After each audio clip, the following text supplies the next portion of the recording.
ওকে,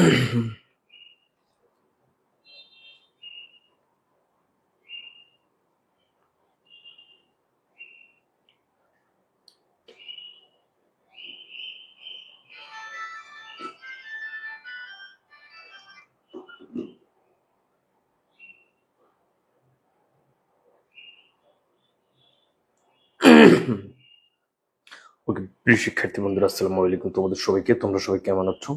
আশা করছি অনেক বেশি ভালো আছো। আজকের ক্লাসে তোমাদের সবাইকে স্বাগত জানাচ্ছি। আমরা আজকে চমৎকার ওয়েতে একদম সহজ করে দুইটি কবিতা পড়বো। ভাইকে একটু কমেন্ট করে জানিয়ে দিতে হবে আজকের লাইভটি নেইটি লাইট এবং সাউন্ড ক্লিয়ার আছে কিনা এবং শোনা যাচ্ছে, দেখা যাচ্ছে কিনা। আমরা প্রত্যেকেই বিদ্রোহী এবং আমি কিংবদন্তির কথা বলছি কবিতার ক্লাস করার জন্য প্রত্যেকে রেডি আছি। একদম পরিপূর্ণ মনোযোগ সহকারে আমাদেরকে বসতে হবে, আল্লাহ রহমতে ইনশাল্লাহ। ওকে, সো কে কোথা থেকে জয়েন হয়েছে সেটা একটু কমেন্টস করে জানিয়ে দাও। অবশ্যই আজকের লাইভটি আমরা আমাদের পরিচিত বন্ধু বান্ধবী, কলেজের Messenger group, WhatsApp group, Telegram group এবং যদি মানে আমি নিজেদের টাইমলাইন শেয়ার করে রাখতে পারি, এতে প্রয়োজন হলে সাথে সাথে যেন দেখতে পারি। তো আমরা এই কাজটা অবশ্যই করবো, নিজেদের টাইমলাইনে আমরা আমাদের ক্লাসটি শেয়ার করে রাখবো।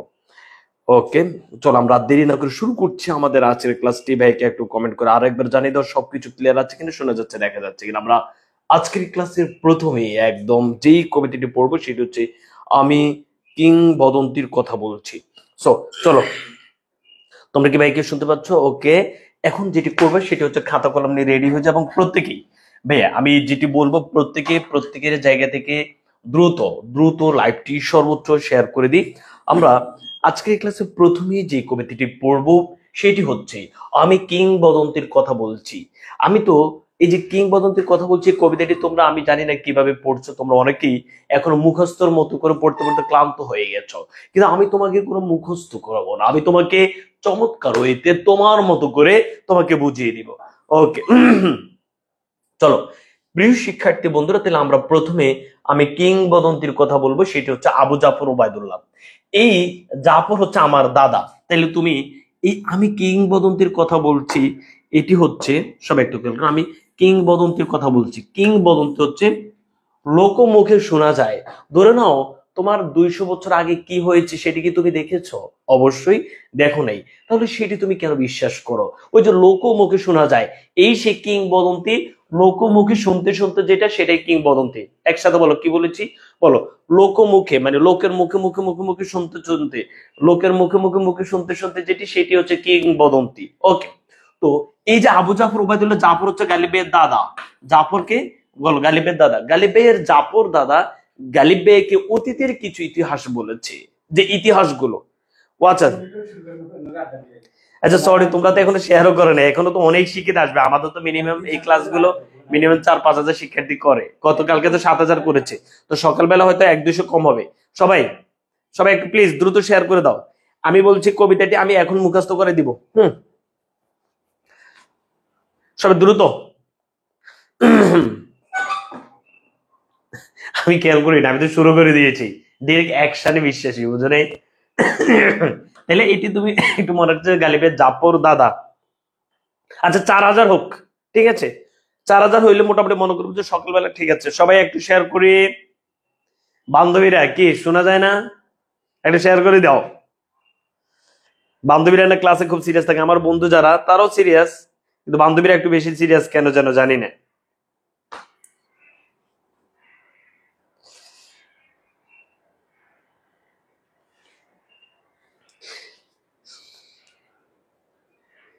ঠিক আছে, নোয়াখালী থেকে। ওকে, নিশিতা জাহান বান্ধবী।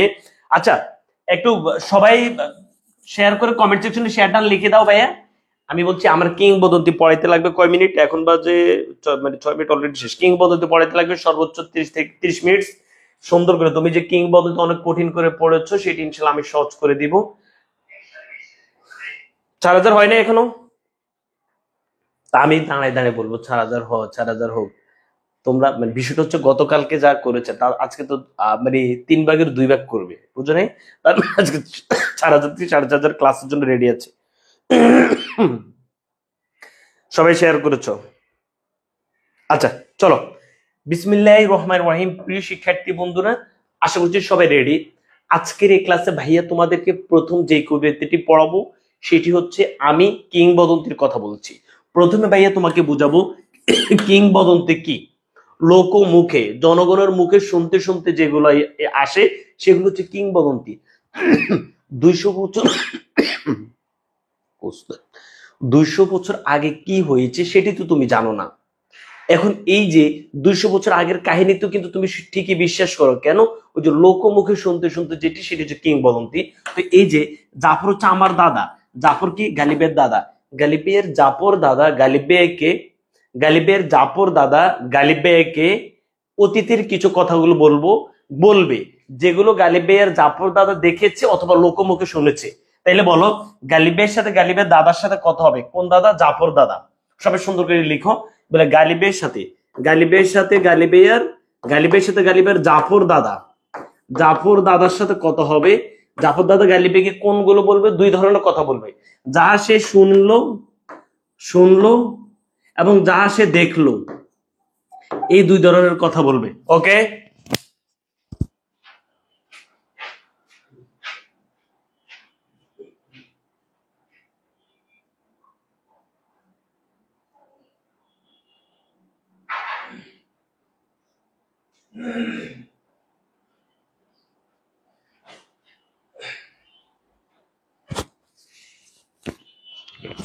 ঠিক আছে, বিসমিল্লাহির রহমানির রহিম।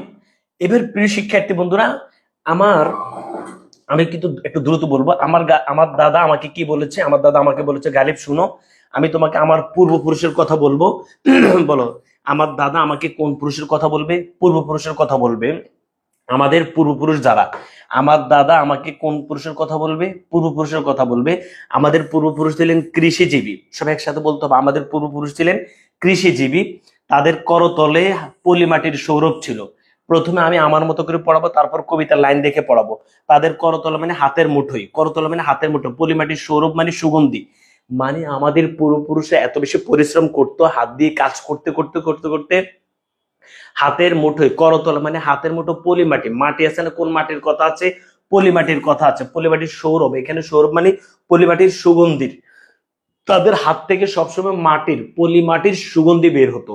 আমার দাদা আমাকে বলছে আমি তোমাকে পূর্বপুরুষের কথা বলবো। এখন তুমি আমাকে বলো, আমাদের পূর্বপুরুষের কোন কথাগুলো দাদা আমাকে বলতে চেয়েছেন?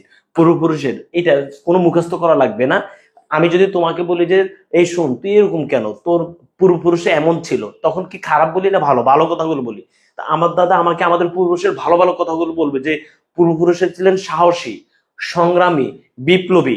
পূর্বপুরুষরা বনে বসবাস করতো, পূর্বপুরুষরা গুহায় বসবাস করতো, এরপরে পূর্বপুরুষরা 1000 বছরের সংগ্রাম করে এখানে এসছে। এই কথাগুলোই আমাকে আমার দাদা বলবে। ভাইকে একদম এক কথায় বুঝাইতে পেরেছি যে আমার জাফর দাদা আমাকে বলতেছে, গালিব শোনো, আমাদের পূর্বপুরুষের কথা শোনো। আমি বলি জি দাদা বলেন। দাদা বলছে যে পূর্বপুরুষরা ছিলেন সংগ্রামী, সাহসী, বিপ্লবী। 1000 বছরের সংগ্রামের ইতিহাস আমাকে শোনাবে। তারা ছিলেন বনবাসী, গুহাবাসী। তারা ছিলেন কৃষিজীবী। তাদের হাতের মুঠোয় পলিমাটির সৌরভ ছিল। কোন মাটি? পলিমাটি। মাটির সৌরভ, মাটির সুগন্ধি। মাটি তোমার কাছে গন্ধ হইতে পারে, আর আমাদের পূর্বপুরুষরা সেটা কাজ করতে করতে সেটা আমরা সুগন্ধ মনে করি। পিঠে অত্যাচার ছিল। পিঠে অত্যাচার বলতে পিঠে রক্ত জবার মতো ক্ষত ছিল। রক্ত জবা কেন তুলনা করছে? বলো ভাইয়া। জবা ফুলের রং লাল, রক্তের রং লাল। কোথায় বলেছি এটি বলতো? ইয়েস, ফেব্রুয়ারি 1969। বলো, পিঠে রক্ত জবার মতো ক্ষত ছিল। এবার তুমি আমাকে প্রশ্ন করো, ভাইয়া পিঠে কেন অত্যাচার করতো? আমাদের পূর্বপুরুষদের সাথে কেউ সামনে থেকে আক্রমণ করার সাহস পেত না। আমাদের পূর্বপুরুষরা ছিল সংগ্রামী এবং বিপ্লবী এবং প্রতিবাদী। তো পূর্বপুরুষদেরকে যারা আক্রমণ করতো তারা পেছন দিক থেকে আক্রমণ করত। এই কারণে পিঠে আক্রমণ করত। পিঠে আক্রমণ করলে পিঠে অত্যাচারের চিহ্ন বা ক্ষত ছিল। আচ্ছা, এখানে কবিতাতে বলা হয়েছে পিঠে রক্ত জবার মতো ক্ষত। কেন বলা হয়েছে বলতো? জবা ফুলের রং লাল, রক্তের রং লাল, প্রতিবাদের রং লাল। বলো, রক্তর রং লাল মানে প্রতিবাদ, প্রতিবাদের রং লাল। আশা করছি সবাই বুঝতে পেরেছ। তাহলে তোমার কবিতাটি যদি এখন মুখস্থ না হয়, ক্লাস থেকে বের করে দেবো যদি কবিতা এখন মুখস্থ করতে না পারো। বলো, শুনো, পূর্বপুরুষরা ছিলেন কেমন? পূর্বপুরুষ, আমাকে আমার দাদা বলছেন শুনো, কি শুনবে? পূর্বপুরুষদের কথা শুনো। তারা ছিলেন কৃষিজীবী। তাদের হাতের মুঠো পলিমাটির সৌরভ ছিল। তাদের পেটে অত্যাচার। কেন পিঠে? পেছন দিক থেকে অত্যাচার করতো। রক্ত জবার মতো ক্ষত ছিল। ওকে, আমার দাদা আমাকে বলছেন, গালিব শুনো, আমাদের পূর্বপুরুষরা পাহাড়ে বসবাস করত। তারা বনে বসবাস করত, সাপদের সাথে বসবাস করত। ভাইয়া সাপদ আবার কি? হিংস্র মাংসাশী প্রাণী। সবাই আমার সাথে বলো, সাপদ কি? বলো, যে প্রাণীগুলো হিংস্র, যে প্রাণীগুলো মাংস খেয়ে বেঁচে থাকে। মনে করো আমার পাইলে খেয়ে ফেলবে, তোমার পেলেও খেয়ে ফেলবে। তাহলে বলো, আমাদের পূর্বপুরুষ কোথায় বসবাস করতো? পাহাড়ে। কোথায় বসবাস করতো? বনে। কোথায় বসবাস করতো? সাপদের সাথে। সাপদ কি?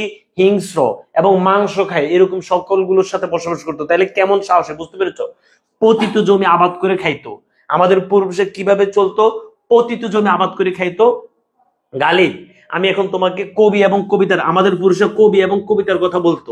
সবাই সুন্দর করে বুঝো, পূর্বপুরুষের কবি আর কবিতার কথা বলতো মানে, কবি মানে হচ্ছে যিনি ভালো সকল কাজ করেন তিনি হচ্ছেন কবি। কবিতা কি? ভালো সকল কাজ হচ্ছে কবিতা। সবাই একটু বলো, বলো কবি কি? বলো কবিকে, যিনি সকল ভালো কাজ করেন, সৃজনশীল কাজ করেন, ক্রিয়েটিভ কাজ করেন, তিনি হচ্ছেন কবি। আর কবিতা কি? সকল ভালো কাজ হচ্ছে কবিতা। যদি ক্লাসে পড়া মুখস্থ না হয় খবর করে ছেড়ে দিব। আমার জাফর দাদা আমাকে আমাদের আগের মানুষের কথাগুলো শোনাবে, ইতিহাস শোনাবে, ঐতিহ্য শোনাবে। আমার দাদা জাফর দাদা আমাকে ডাকে, বুঝে গালিব শুনো, আমাদের পূর্বপুরুষের কথা শুনো। তারা ছিলেন সংগ্রামী, তারা ছিলেন বিপ্লবী, প্রতিবাদী, সাহসী। এই আমাদের পুরুষরা ছিলেন কৃষিজীবী। তাদের হাতের মুঠে, করতলে, হাতের মুঠে, করতল, হাতের মুঠে পলিমাটির সৌরভ ছিল। কোন মাটি? পলিমাটির সৌরভ সুগন্ধি। পিঠে অত্যাচার ছিল। কেন? তাদের যারা, আমাদের যারা বিরুদ্ধে ছিল, শত্রুরা, শত্রুরা আমাদেরকে কি করতো বলতো? শত্রুরা আমাদের পেছন দিক থেকে আক্রমণ করতো, সামনের থেকে আক্রমণ করার সাহস পেত না। পিঠে রক্ত জমার মতো ক্ষত ছিল।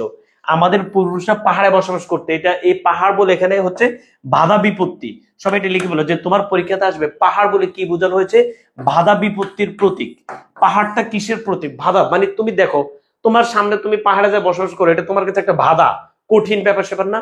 এই বাধা বিপত্তির প্রতীক হিসেবে পাহাড়ের কথা বলা হয়েছে। বনে বসবাস করত, সাপদের সাথে বসবাস করত, মানে হিংস্র মাংসাশী প্রাণীর সাথে। পতিত জমি আবাদ করে খাইতো। কবি এবং কবিতার কথা বলতো।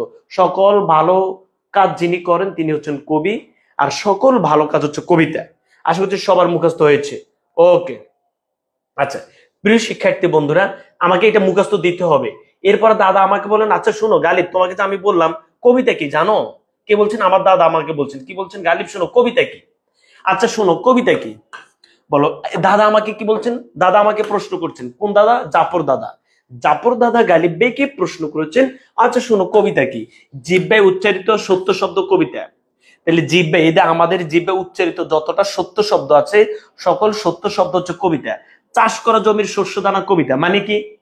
মানে কবিতা কি? আমি তোমাকে বলছি না যে সকল ভালো কাজ, তো তুমি যদি চাষ করো, চাষ করলে জমি তোমাকে শস্য দানা দিবে না? তুমি মনে করো একটা ফল গাছ, একটা ফল গাছ রোপণ করো, তো তো তোমাকে সেটা তো ফল দিবে, সেটা তোমার কবিতা। আর তুমি হচ্ছে কবি। তাহলে বোঝা গেছে কবি কি? যে ভালো কাজ করবে সে কবি, আর যত ফলাফল সব কবিতা। তাহলে জিহ্বায় উচ্চারিত প্রত্যেক সত্য শব্দ হচ্ছে কবিতা। চাষ করা জমির শস্য দানা কবিতা। বোঝা গেছে? তাহলে তুমি কবি এবং কবিতার জিনিসটা বুঝতে পেরেছো কিনা? আচ্ছা, জিহ্বায় উচ্চারিত সত্য শব্দ কবিতা, চাষ করা জমির শস্য দানা হচ্ছে কবিতা। এখন আচ্ছা শোনো, দাদা আমাকে বলে, এই গালিব শোনো, কেউ যদি কবিতা শুনতে না চায়, কেউ মানে, বলো কেউ মানে, মানে এই যে ভালো কথা যদি কেউ শুনতে না চায়, সে জ্বরের আর্তনাদ শুনবে। কি শুনবে বলো তবে? জ্বরের আর্তনাদ শুনবে। জ্বরের আচ্ছা এখানে কি দুই লাইন নিচে আছে? আচ্ছা এদিকে ধরো। দাদা আমাকে বলে, গালিব শোনো, আমি তো তোমাকে কবিতার, মানে কবিতা কি সেটা বলছি। জিহ্বায় উচ্চারিত সত্য শব্দ কবিতা, চাষ করা জমির শস্য দানা কবিতা। আচ্ছা এখন এই কবিতা যদি কেউ শুনতে না চায়, তাহলে এই কবিতা শুনে সে জ্বরের আর্তনাদ শুনবে। কখনো কি তুমি জ্বর আসলে মানুষের কি অবস্থা? মন ধরে নাও তুমি লঞ্চে আছো, একদম নদীর মাঝপথে আছো লঞ্চে। এখন এই যে মাঝপথে প্রচন্ড জ্বর, তখন তুমি কি কখন দেখেছো মানুষের আর্তনাদ? এই যে কেউ যদি এই ভালো কথাগুলো শুনতে না চায়, সে সবসময় জ্বরের আর্তনাদ শুনবে। আমি কি বুঝাইতে পেরেছি? কেউ যদি কবিতা শুনতে না চায়, সে দিগন্তের অধিকার থেকে বঞ্চিত হবে। দিগন্তের অধিকার থেকে বঞ্চিত হবে মানে, দিগন্ত মানে দিগ অন্ত মানে দিগের শেষ, মানে নিজের ভূমি থেকে বঞ্চিত হবে। ধরো না তুমি ভালো কথাগুলো শুনতে চাও না, সৃজনশীল কথাগুলো শুনতে চাও না, তাহলে তোমার কি অবস্থা হবে?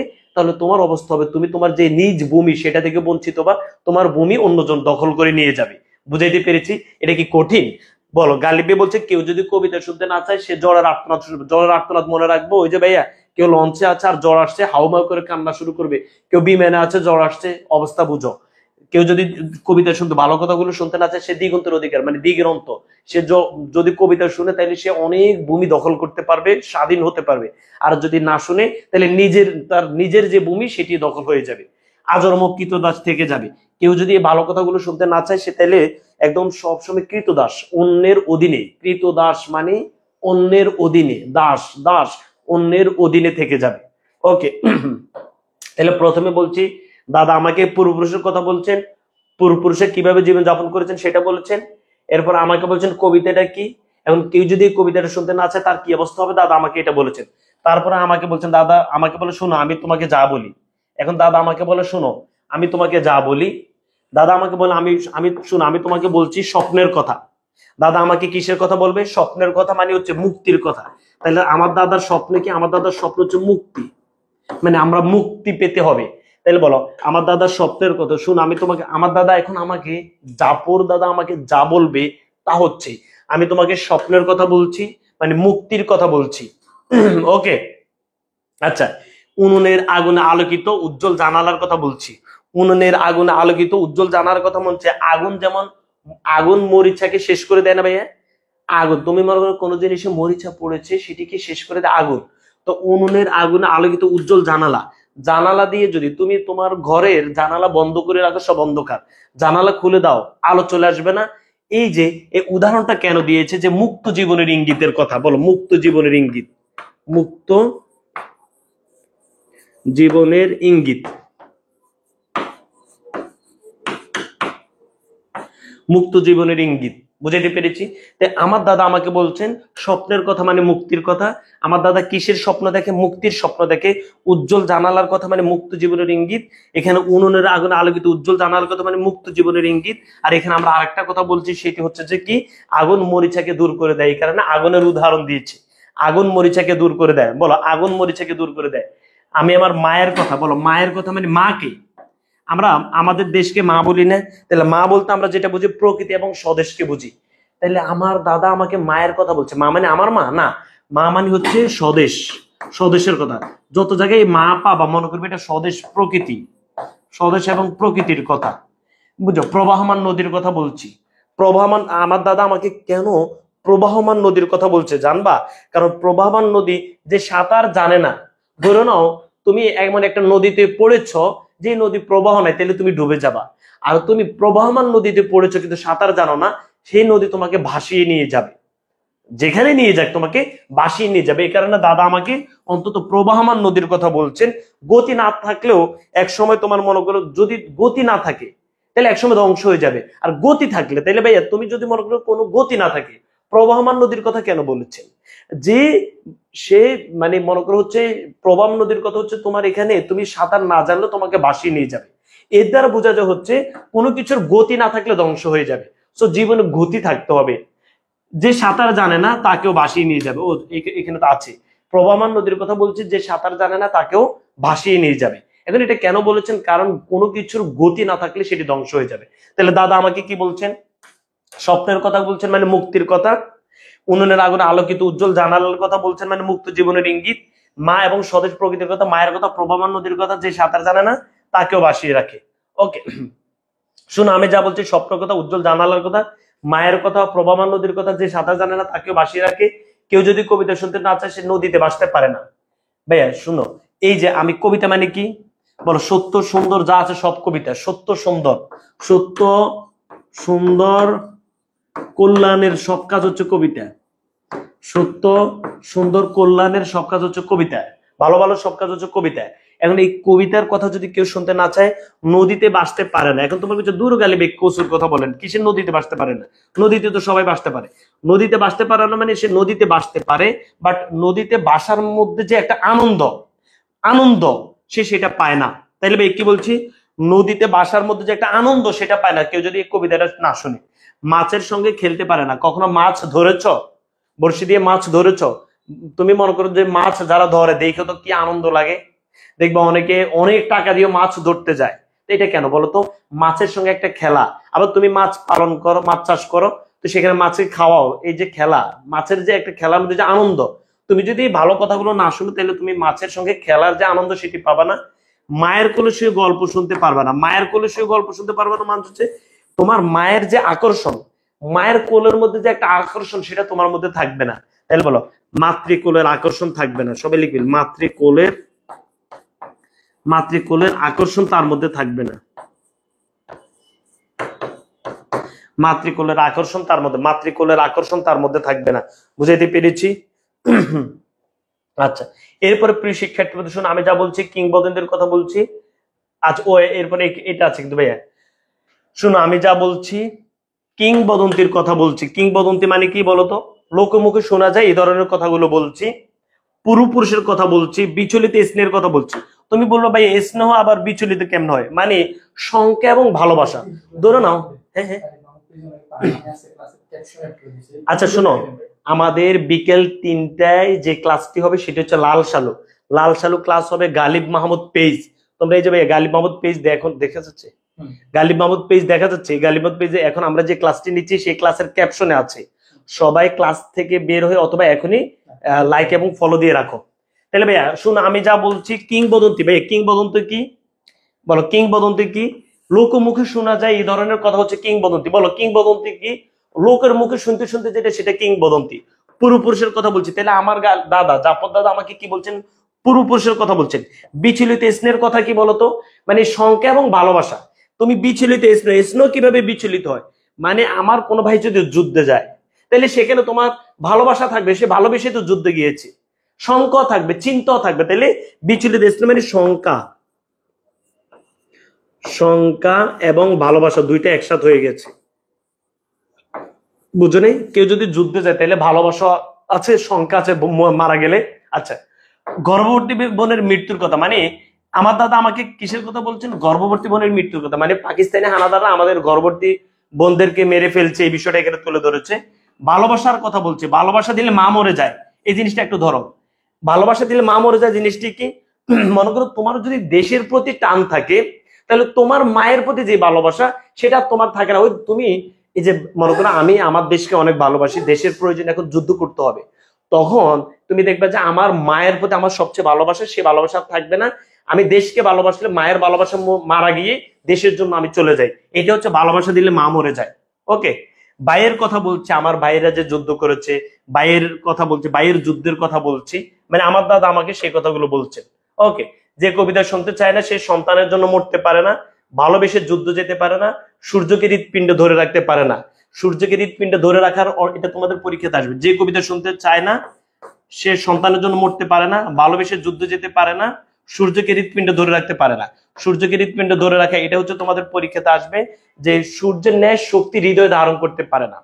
সূর্যকে হৃৎপিণ্ড ধরে রাখার অর্থ হচ্ছে সূর্যের ন্যায় শক্তি, বারবার ভাইয়া, সূর্যের ন্যায় শক্তি হৃদয়ে ধারণ করতে পারে না। সূর্য সকল শক্তির উৎস, ক্লাস 6-7 পড়েছি মেবি। তো সূর্যকে হৃৎপিণ্ড ধরে রাখতে পারে না মানে হচ্ছে সূর্যের ন্যায় শক্তি হৃদয়ে ধারণ করতে পারে না। সূর্যের কথা আসলে মানে হবে সূর্যের মতো শক্তি সে হৃদয়ে ধারণ করতে পারে না, কেউ যদি ভালো কথাগুলো শুনতে না চায়। আচ্ছা, এরপর আমার দাদা আমাকে বলছেন গালিব শুনো শুনো, এখানে আমাকে শুনো বলে আমাদের বলছেন দীর্ঘ দেহ পুত্রগণ। বুঝছো, এখানে কিন্তু তোমাদেরকে একটা কথা, দীর্ঘ দেহ পুত্রগণ, বাংলা মায়ের বলিষ্ঠ দৈহিক শক্তি সম্পূর্ণ, বাংলা মায়ের বলিষ্ঠ এবং দৈহিক শক্তি সম্পূর্ণ যারা সন্তান এদেরকে এই কবিতার শেষে দীর্ঘ দেহ পুত্রগণ বলে সম্বোধন করা হয়েছে। যে কিছু পেতে চাইলে তোমাকে কিছু পরিচর্যা করতে হবে। ধরে নাও তুমি যদি জমি চাষ করো শস্য পাবা, মৎস্য চাষ করো প্রবাহমান নদী তোমাকে মাছ দিবে, গাভীর পরিচর্যা করলে জননীর আশীর্বাদ পাবা মানে গাভীর দুধ পাবা, জননীর আশীর্বাদ মানে গাভীর দুধ পাবা। লোহ জ্বালালে তুমি ইস্পাতের অস্ত্রধারী হবাই হবা, টাটকা মুখস্থ করতে হবে এটা। বুঝছো, মৎস্য চাষ করলে জমি চাষ করলে শস্য পাবা, মৎস্য চাষ করলে প্রবাহমান নদী মাছ দিবে, গাভীর পরিচর্যা করলে জননীর আশীর্বাদ পাবা মানে দুধ পাবা, লোহ জ্বালালে ইস্পাতের অস্ত্রধারী হবাই হবা। প্রিয় শিক্ষার্থী বন্ধুরা, এই ছিল আমাদের কবিতা। এবার আমি তোমাকে পুরোটা মানে এটা আরেকবার পড়ে দিচ্ছি, তারপর কবিতা বলবো, দেখবে যে তোমার কাছে কবিতাটা এত সহজ লাগবে। বিসমিল্লাহির রহমানির রহিম। আমার জাপদ দাদা আমাকে বলছে শোনো গালিব, হ্যাঁ, পূর্বপুরুষের কথা শোনো, তারা ছিলেন কৃষিজীবী, করতলে পলিমাটির সৌরভ ছিল, পিঠে অত্যাচার, পেটে রক্ত জমার মতো ক্ষত ছিল। তারা পাহাড়ের সাথে বসবাস করতো, বনে সাপদে পতিত জমি আবাদ করে খেতো। কবি ও কবিতার কথা বলতো। যারা, আচ্ছা শোনো, কবিতা কি? জিব্বে উচ্চারিত সত্য শব্দ কবিতা, চাষ করা জমি শস্য দানা কবিতা। আচ্ছা শোনো, এই কবিতা কেউ যদি শুনতে না চায় সে জ্বরের আর্তনাদ শুনবে, দিগন্তের অধিকার থেকে বঞ্চিত হবে, আজন্ম কৃতদাস থাকবে। শোনো, আমি যা বলছি স্বপ্নের কথা, উন্নয়নের আগুনে আলোকিত উজ্জ্বল জানালার কথা, মায়ের কথা, প্রবাহমান নদীর কথা, সাঁতার জানে না তাকেও বাসিয়ে রাখে। আচ্ছা শোনো, আমি যা বলছি স্বপ্ন কথা, উজ্জ্বল জানালার কথা বাসিয়ে রাখে। কেউ যদি এই কবিতা শুনতে না চায় সে নদীতে বাসতে পারে না, মাছের সঙ্গে খেলতে পারে না, মায়ের কোনো সে গল্প শুনতে পারে না। আমি যা বলছি কিংবদন্তির কথা বলছি, পূর্বপুরুষের কথা বলছি, বিচলিত স্নেহের কথা বলছি, গর্ভবতী বোনের মৃত্যুর কথা বলছি, ভালোবাসার কথা বলছি, ভালোবাসা দিলে মা মরে যায়, ভাইয়ের কথা বলছি, ভাইয়ের যুদ্ধের কথা বলছি। যে কবিতা শুনতে চায় না, সন্তানের জন্য মরতে পারে না, ভালোবেসে যুদ্ধে যেতে পারে না, সূর্যকে হৃৎপিণ্ডে ধরে রাখতে পারে না।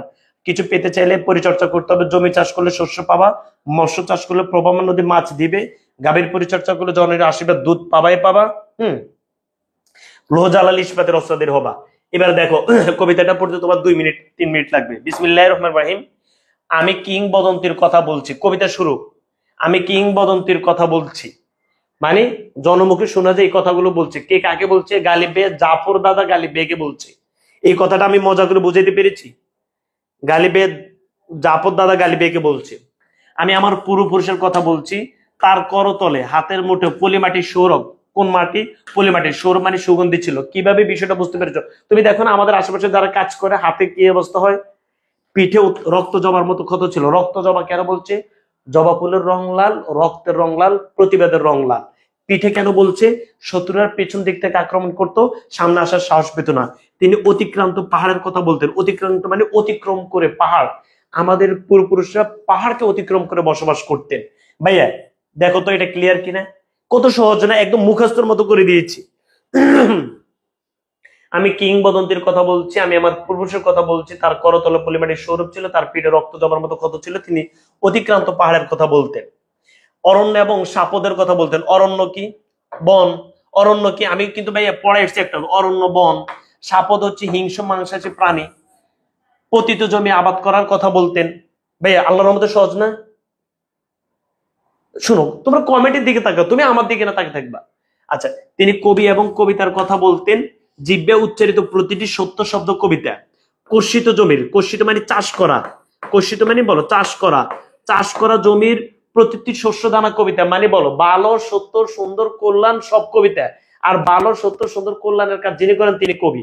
তাহলে বলো অরণ্য এবং সাপদ, পতিত জমি আবাদ, কবি এবং কবিতার কথা, জিব্বে উচ্চারিত প্রতিটি সত্য শব্দ কবিতা, চাষ করা, কর্ষিত জমির প্রতিটি শস্য দানা। কর্ষিত মানে চাষ করা, কর্ষিত মানে চাষ করা। বলো আমার সাথে, বলো চাষ করা। মুখস্থ করে দিয়েছি একদম। মানে আমার এই কাজ হচ্ছে শুধু ক্লাসে পড়া মুখস্থ করে ফেলবা। যে কবিতা শুনতে চায় না, কবিতা কি মনে আছে তো? কান ধরে ক্লাস থেকে বের করে যদি কবিতা মনে না থাকে বলো সত্য, সুন্দর, কল্যাণ। সে জ্বরের আর্তনাদ শুনবে। জ্বরের আর্তনাদ উদাহরণ দিয়েছি বিমানের। তুমি বিমান ভ্রমণ করো তো, জ্বর আসুক কি অবস্থা হবে তোমার? আচ্ছা, যে কবিতা শুনতে জানে না সে দিগন্তের অধিকার থেকে বঞ্চিত হবে, মানে নিজের ভূমি অন্যজন খেয়ে দিবে। এইভাবে মনে রাখো যে নিজে তো অন্যর ভূমি পাবে না, নিজের ভূমি নিয়ে চলে যাবে। যে কবিতা শুনতে জানে না সে আজন্ম কৃতদাস। আজন্ম মানে একদম মৃত্যু পর্যন্ত অন্যের অধীনে থাকবে। আমি উচ্চারিত সত্যের মধ্যে স্বপ্নের কথা বলছি। স্বপ্ন কি? বল আমাদের স্বপ্ন কি? মুক্তির কথা। মুক্তি, স্বপ্ন মুক্তি, এটা মনে রাখবা। উনুনের আগুনে আলোকিত উজ্জ্বল জানালার কথা বলছে। আগুনের উদাহরণ কেন দিয়েছে? বল আগুন মরিচাকে পুড়ে দেয়, আগুন মরিচাকে পুড়ে দেয়। আর উজ্জ্বল জানালার কথা মানে মুক্ত জীবনের ইঙ্গিত। জানালা খুললে তুমি দেখবা যে আলো আসবে না? জানালা দিয়ে যেভাবে আলো আসে, এই আলোটা কি? আলোটা কি? আলোটা তোমার ভালো লাগবে।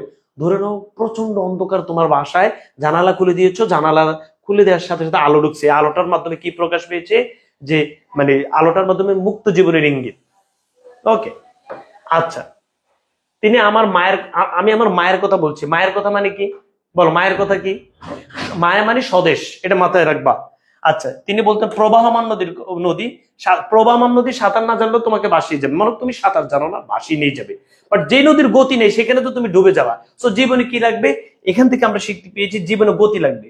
যে কবিতা শুনতে জানা সে নদীতে ভাসতে পারে না, যে কবিতা শুনতে জানে না সে মাছের সঙ্গে খেলতে পারে না। উদাহরণ দিয়েছি খেলতে পারে মানে, যে কবিতা শুনতে জানে সে মায়ের কোলে সে গল্প শুনতে পারে, মানে মায়ের যে আকর্ষণ সেটা তাকে টানে না। আমি বর্তমানের কথা বলছি, বিচলিত স্নেহের কথা বলছি। স্নেহ কিভাবে বিচলিত হয়? বলো ভালোবাসা এবং সংখ্যা একসাথে হয়ে গেছে, ভালোবাসা এবং চিন্তা, সংখ্যা বাদ দাও, চিন্তা একসাথে হয়ে গেছে। গর্ভবতী বোনের মৃত্যুর কথা বলছি কেন, দাদা আমাকে গর্ভবতী বোনের মৃত্যু মানে পাকিস্তানি হানাদার কাজে আমাদের গর্ভবতী বোনকে মেরেছে সেই কথা বলছে। আমি আমার ভালোবাসার কথা বলছি, ভালোবাসা দিলে মা মরে যায় মানে যে মানে মায়ের যে আকর্ষণ ভালোবাসা সেটা মরে যায় কখন, যখন দেশের জন্য আমরা ঝাঁপিয়ে পড়ি। যুদ্ধ আসে ভালোবাসে, এই যুদ্ধে আসে ভালোবাসে, এই কথাটা তোমাদের অনুধাবনমূলকে আসবে। সবাই একটু এটা চেপে ধরো, চাপ দাও, চাপ দিয়ে ধরো, তোমাদের তো সব মানে ছুটে যায়, চাপ দাও যে ভালো যুদ্ধ আসে ভালোবেসে। আচ্ছা বলো তো যুদ্ধ কি ভালোবাসি আসে? না, যুদ্ধ তো আসলে ভালোবাসি আসে না, যুদ্ধ কষ্টের না। ধরে নাও তোমাকে অত্যাচার নির্যাতন করতে করতে করতে করতে তুমি এমন এক অবস্থায় গেছে, এখন যুদ্ধ ছাড়া কোনো গতি নেই, তখন ওই যুদ্ধটাকে আমরা ভালোবেসে গ্রহণ করি। বৈষম্য বিরোধী আন্দোলন যে হয়েছে, তোমরা এই যে মানে শোষিত নির্যাতিত হতে হতে হতে হতে হতে হতে এরপরে সকল ছাত্র সমাজ একসাথে এই যে আন্দোলন করছে সেটাকে ভালোবেসে করছে। তাহলে যুদ্ধ কিন্তু ভালোবাসে আসে না, আমরা অত্যাচারিত নির্যাতিত। মনে থাকবে যুদ্ধ কিভাবে ভালোবাসে আসে, চাপি ধরো, চাপ দাও, চাপ দাও, এমনি করে চাপ দিয়ে ধরো যেন ছুটে না যায়। যে গালিবি বলছে যুদ্ধ ভালোবাসে আসে না, কিন্তু কখন আসে, যখন অত্যাচারিত নির্যাতিত হতে হতে হতে এমন একটা অবস্থা হয় যুদ্ধকে আমরা ভালোবাসি রিসিভ করি। মায়ের ছেলেরা চলে যায়, আমি আমার ভাইয়ের কথা বলছি, এই যে মায়ের ছেলেরা মনে করো আমার ভাই বোনেরা যুদ্ধে চলে গেছে, কিভাবে ভালোবেসে চলে গেছে। আমি আমার ভাইয়ের কথা বলছি, যে কবিতা শুনতে জানালে সে সন্তানের জন্য মরতে পারে না, কবিতা শুনতে জানালে সে ভালোবেসে যুদ্ধে যেতে পারে না, যে কবিতা শুনতে জানালে সূর্যকে হৃৎপিণ্ডে ধরে রাখতে পারে না, মানে সূর্যের মতো মানে সূর্যের ন্যায় শক্তি হৃদয় ধারণ করতে পারে না। আমি কিংবদন্তির কথা বলছি, আমি আমার পূর্বপুরুষের কথা বলছি। এরপর হচ্ছে তার পিঠে রক্ত জবার মতো ক্ষত ছিল কারণ তিনি কৃতদাস ছিলেন। আমরা কি তার মতো কবিতার কথা বলতে পারবো? আমরা কি তার মতো স্বাধীনতার কথা বলতে পারবো? তো শেষ। আমরা কি তার মতো কবিতার কথা, এই যে কবিতা বলো ভাইয়া, আমরা কি তার মতো কবিতার কথা, কবিতার কথাই, কবিতা মানে প্রতিবাদী কথা, বলো প্রতিবাদী, প্রতিবাদী মানে ওই যে শান্তির কথা বলতে পারবো। এখানে কি প্রকাশ পেয়েছে বলো তো? সংশয়, মানে আমগো যে অবস্থা, আমগো যে অবস্থা, আমরা মনে হয় না প্রতিবাদী কথা বলতে পারবো। দাদা সর্বশেষ বলছেন আমরা কি তার মতো কবিতার কথা বলতে, মানে আমরা কি প্রতিবাদী কথা বলতে পারবো? এখানে সংশয় প্রকাশ পেয়েছি। আমরা কি তার মানে কি বলতো? পূর্বপুরুষ, পূর্বপুরুষ, আমরা কি পূর্বপুরুষের মতো স্বাধীনতার কথা বলতে পারবো? মানে স্বাধীনতার কথা মানে আমরা কি পূর্বপুরুষদের অনুগামী হতে পারবো? অনুগামী হওয়া, পূর্বপুরুষদের অনুগামী হতে পারবো মানে পূর্বপুরুষদেরকে ফলো করতে পারবো। শেষ। বললাম মন যা বলবা মন থেকে। আমি কি তোমাকে মুখস্থ করাইতে পেরেছি? এখনো আমি শুরু করেছি মেবি 5-6, এখনো কিন্তু 30 মিনিট হয় নাই। দেখো তুমি, আমি বলছি আমি 30 মিনিটে আমি কিংবদন্তির কথা বলছি মুখস্থর মতো করে দিব। বলো মুখস্থ। লাল সালু ক্লাস হবে আজ বিকেল 3টায়, গালিব মাহমুদ যে পেজ আছে সেখানে। আর সন্ধ্যা 7টা 10 মিনিট হবে অপরিচিতা মাসি পিসি বিলাসী। ওকে, তাহলে সবাই গালিব মাহমুদ যে পেজ আছে সেখানে চলে যাও, ফলো করে রাখো। বলো মুখস্থ, আমাকে মন থেকে বলো। 2 মিনিট সময় নিলাম, এই 2 মিনিটে দেখো তো মুখস্থ হয়েছে কিনা। আমার এটা সবাই স্ক্রিনশট দিয়ে নিবা, এটা টাটকা মুখস্থ করলে কবিতা মুখস্থ হয়ে যাবে। পুরো কবিতা তোমার মুখস্থ হবে না, এটা মুখস্থ করবা।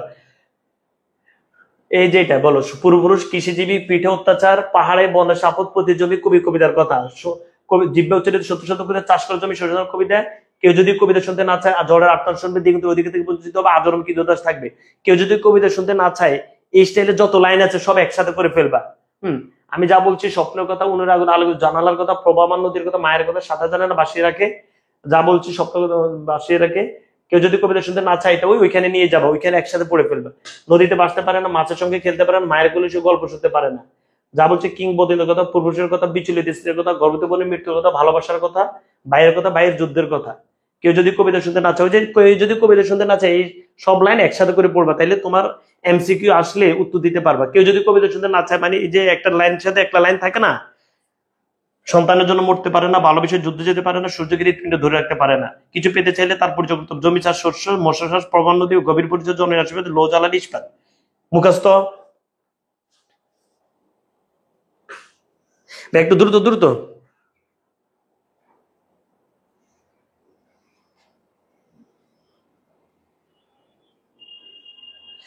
ওকে, এখন আমরা পড়বো বিদ্রোহী। বিদ্রোহী কি পড়বো ভাইয়া? বিদ্রোহী।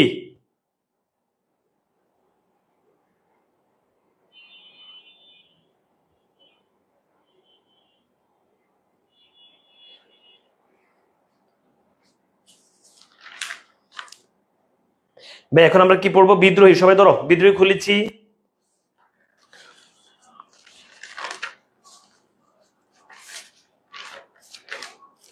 বিদ্রোহীটা একদম সহজে শেষ করে দিব, ওইটাও দেখবে আধা ঘন্টার ভিতরে ইনশাল্লাহ শেষ হবে আল্লাহর রহমতে।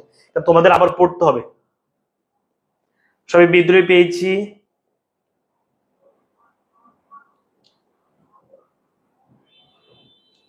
আমার ক্লাসে কেমনে পোলাপান, মানে ওই বুংবাং পোলাপান আসে, আমি এটাই বুঝি না। বিসমিল্লাহির রহমানির রহিম। আমাদের পড়ো এইচএসএন অ্যাডমিশন কেয়ার থেকে এবছর ঢাকা বিশ্ববিদ্যালয় অষ্টম সহ বিভিন্ন ইউনিভার্সিটির সাঞ্চ গুলো তোমরা দেখেছো, টোটাল 207 জনের সাঞ্চ তোমরা মেবি দেখেছো, না দেখলে একদম পরিপূর্ণ ছবি সহ লিস্ট সহ সব পেয়ে যাবে আল্লাহর রহমতে। সো তোমরা যদি মনে করো আমাদের ক্লাসগুলো তোমাদের জন্য বেস্ট, আমাদের এখানে বেস্ট সার্ভিস পাবা, আমরা বলবো না যে পাবাই পাবে এসে, বাট বলবো যে যদি মনে করো পাবা, এবং বাংলাদেশে অনলাইন জগতে যারা বেস্ট সার্ভিস বা বেস্ট ক্লাস নিচ্ছে আমরা তাদেরকে দিয়ে তোমাদের ক্লাস নিব। সো মানবিক বিভাগের শিক্ষার্থীরা থাকবে বাংলা ইংরেজি সহ তাদের যে সাধারণ জ্ঞান এবং মৌলিক জ্ঞান, এবং আমাদের পক্ষ থেকে কিছু উপহার থাকবে, এক্সট্রা কিছু সুবিধা থাকবে। কোর্স ফি 6,000 টাকা। অন্যদিকে তোমরা যারা ব্যবসা শাখা বিভাগের শিক্ষার্থী তাদের জন্য হচ্ছে বাংলা ইংরেজি হিসেব বিজ্ঞান ম্যানেজমেন্ট মার্কেটিং ফিনান্স, গিফট হিসেবে কিছু থাকবে, এক্সট্রা সুবিধা কিছু থাকবে। কোর্স ফি 6,000 টাকা। তোমরা যারা ভর্তি হতে চাচ্ছ আমাদের 01307838501 এই নাম্বারে যোগাযোগ করে আমাদের কোর্সে এনরোল করে নিবে। ওকে, চলো। আজ বিকাল 3টে লাল সালু ক্লাস হবে। গালিব মাহমুদ একটা পেজ আছে, আজকের ক্লাসের ক্যাপশনে পেজের লিংক আছে, সেখানে লাইক এবং ফলো দিয়ে রাখবা। সন্ধ্যা 7টা 10 মিনিটে অপরিচিত মাসিমসি বিলাসের ক্লাস হবে। এখন আমরা বিদ্রোহী কবিতাটি পড়ব। আমাদের নজরুল ভাই এই বিদ্রোহী কবিতাটি লিখেছেন। দীর্ঘদেহ পুত্রগ্রন্থ আমি বলেছি, হ্যাঁ, যারা যে শোনো নাই সে ওইখান থেকে দেখে নিবে। বাংলা মায়ের বলিষ্ঠ সন্তানদেরকে বলেছেন। এখন এদিকে আর যাবো না আমরা ভাই, একটা কথার ভিতরে আমি অন্য কথা বলতে গেলে মজা হয় না।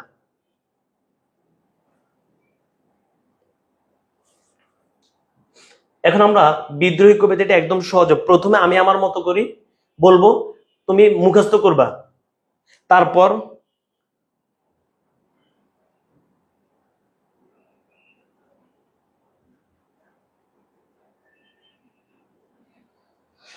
বিসমিল্লাহির রহমানির রহিম এখান থেকে শুরু করবা। বলো সবাই। এই যে প্রথমে বিদ্রোহী কবিতাটি ভাইয়া ভাইয়ার মতো সাজিয়েছি, আমি যেভাবে সাজিয়েছি প্রথমে তোমরা এইভাবে মুখস্থ করবা। বলো, আমার মাথা উন্নত উঁচু, এতটা উচ্চতা দেখে হিমালয় মাথা নিচু করে।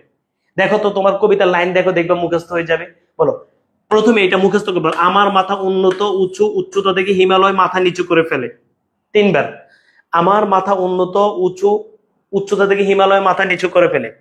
আমাকে দমন করা যায় না। কি এই কথাগুলো কে বলছেন? নজরুল ভাই বলছেন। কাকে? গালিব ভাইকে।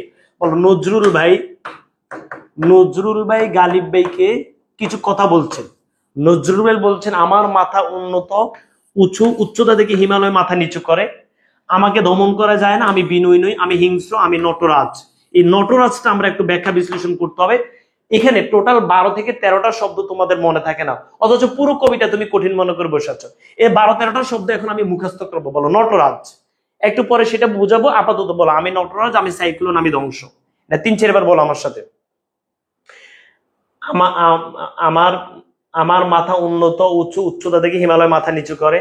আমাকে দমন করা যায় না, আমি বিনয়ী, আমি হিংস্র, আমি নটরাজ, আমি সাইক্লোন, আমি ধ্বংস। ওকে ভাইয়া, তাহলে এটা সবার মুখস্থ আশা করতে হয়েছে। বলো, আমি মহাবয়। আমাকে নজরুল ভাই বলেন গালিব, আমি হচ্ছে মহাবয়, আমি অভিশাপ পৃথিবীর জন্য, আমি অবাধ্য, ব্যঙ্গে চুরমার করি, আমি উশৃঙ্খল, আমি অনিয়মকে পা দিয়ে মারাই, যত নিয়ম শৃঙ্খলা আছে আমি একদম পা দিয়ে মারাই ফেলি। তাহলে আবার বিসমিল্লাহির রহমানির রহিম, আমার মাথা উন্নত উঁচু উচ্চতা, আমি তোমাকে এটা মুখস্থ করাবোই আজকে। আমার মাথা উন্নত উঁচু, উচ্চতা দেখে হিমালয় মাথা নিচু করে। আমাকে দমন করা যায় না, আমি বিনয়ী নই, আমি হিংস্র, নটরাজ, সাইক্লোন, ধ্বংস।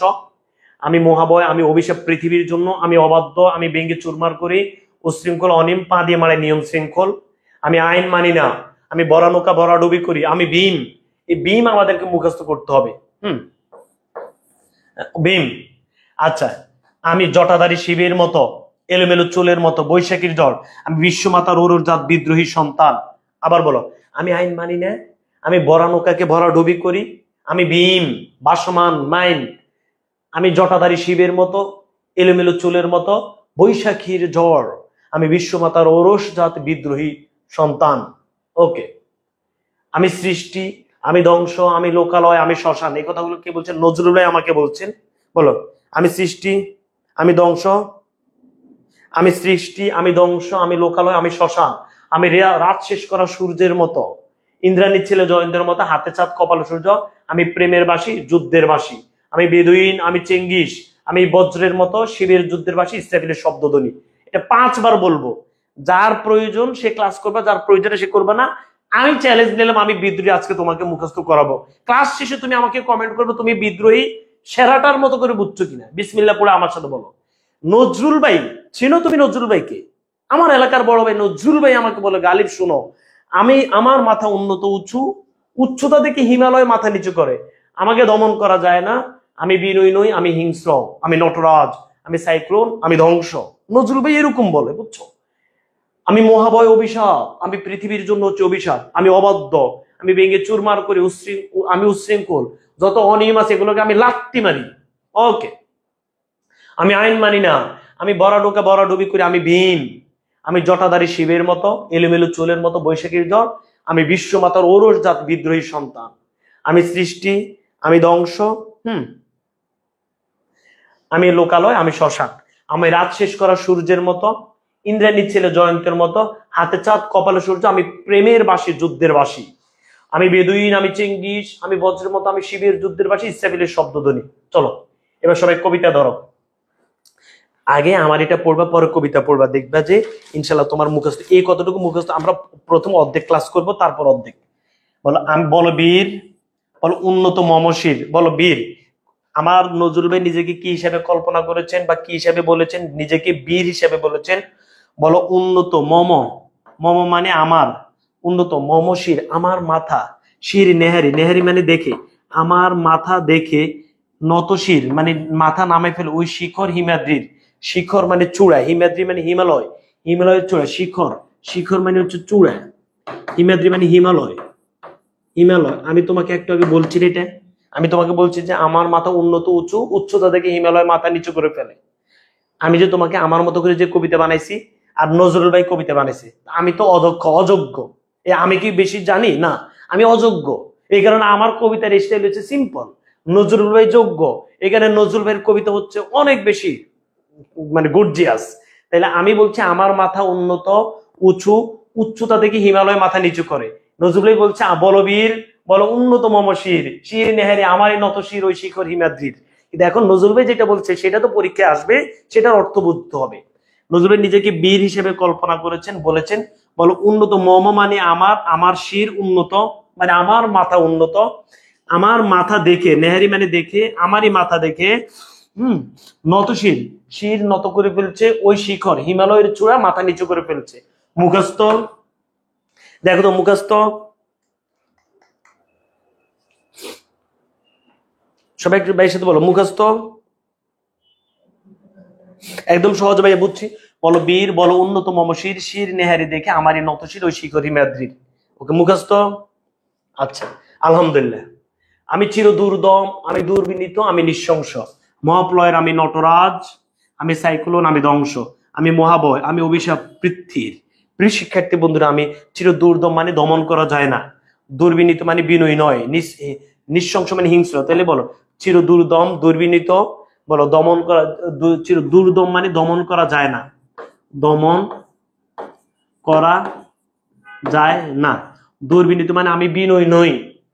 আচ্ছা, এই যে নজরুল ভাই এগুলো বলে, এগুলো কাদের জন্য? যারা খারাপ তাদের জন্য নজরুল ভাই এগুলো বলেছেন। তো এটা তো আসলে কোন প্রেক্ষাপটে বলেছেন, যে ইংরেজদের জন্য বলেছেন সে বিষয়গুলো তোমরা জানো, সে বিষয়ে আমি বলতে চাই না ভাই। দুর্বিনীত মানে বিনয়ী নই, বিনয়ী নই। নজরুল ভাই কাদের জন্য বিনয়ী নই বলতো? যারা খারাপ, ইংরেজরা যে আমাদেরকে শাসন শোষণ করেছে, নজরুল ভাই তাদের কাছে বিনয়ী নই।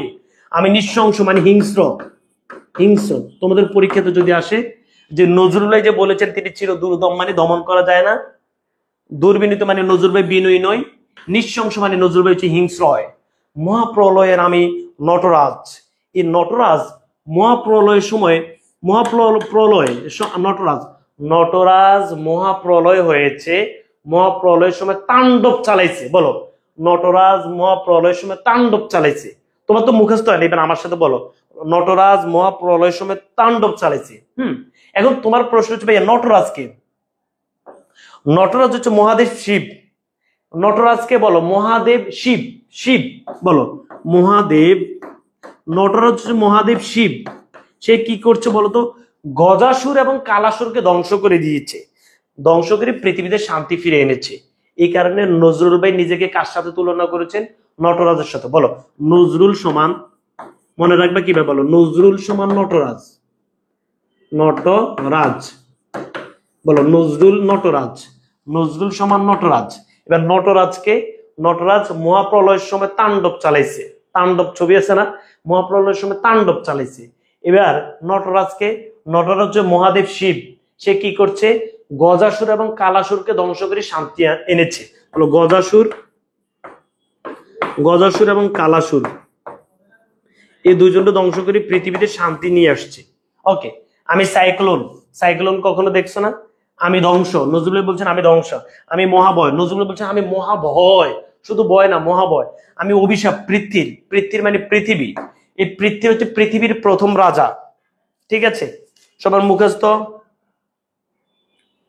ভাই, পৃথিবীর হচ্ছে পৃথিবীর প্রথম রাজা, পৃথিবী মানে পৃথিবী, আর এই পৃথিবীর হচ্ছে পৃথিবীর প্রথম রাজা। পৃথিবী আমার, পৃথিবীর প্রথম রাজা, মুখস্থ। নজরুল বলছেন আমি চির দুর্দম, আমাকে দমন করা যায় না, আমি দুর্বৃত্ত বিনয়ী নই, আমি নৃশংস হিংস্র। মহাপ্রলয়ের আমি নটরাজ, নজরুল ভাই মহাপ্রলয়ের সময় তাণ্ডব চালাইছেন। হ্যাঁ, মানে নজরুল ভাই নটরাজ চালাইছে না, কিন্তু নজরুল ভাই দিয়ে মনে রাখবা। আচ্ছা, নটরাজ, নটরাজ কি মহাদেব শিব, সে গজাসুর এবং কালাসুরকে ধ্বংস করছে। নজরুল ভাই বলছেন আমি সাইক্লোন, আমি ধ্বংস, আমি মহাভয়, আমি অভিশাপ পৃথিবীর, পৃথিবীর হচ্ছে পৃথিবীর প্রথম রাজা। তোমাদের এমসিকিউ আসবে যে পৃথিবীর প্রথম রাজাকে, পৃথিবীর। ওকে, যদি শিক্ষার্থী তাহলে আবার আসো। বলো বীর, বলো উন্নত মমশির, শির নেহারি আমারই নতশির, ওই শিখর হিমাদ্রির। আমি চির দুর্দম, দুর্বিনীত, নৃশংস, মহাপ্রলয়ের আমি নটরাজ, আমি সাইক্লোন, আমি ধ্বংস, আমি মহাভয়, আমি অভিশাপ পৃথিবীর। তুমি একটা পেজে শুধু নটরাজ লিখো, এখানে আর তেমন কোনো কিছু, আর সবগুলো তো পারো, পারো না যে 10-12টা শব্দ, সেগুলো আমি ক্লাস শেষে বারবার বলবো, দেখবে সেগুলো মুখস্থ হয়ে যাবে, তাহলে ক্লাসটা সহজ হয়ে যাবে। নটরাজ তো তুমি পারতা, মানে নটরাজ তো পারো, বাট মনে থাকে না যে ভাইয়া নটরাজ কি, বিম কোনটা, হ্যাঁ টর্পেডো কোনটা, এক একটা এক এক ধরনের কেন ভাইয়া, হল কই, মানে এই যে এগুলো মনে থাকে না, এগুলো আমি একদম সহজ করে দিব। নটরাজ হচ্ছে মহাদেব শিব, নটরাজ হচ্ছে মহাদেব শিব।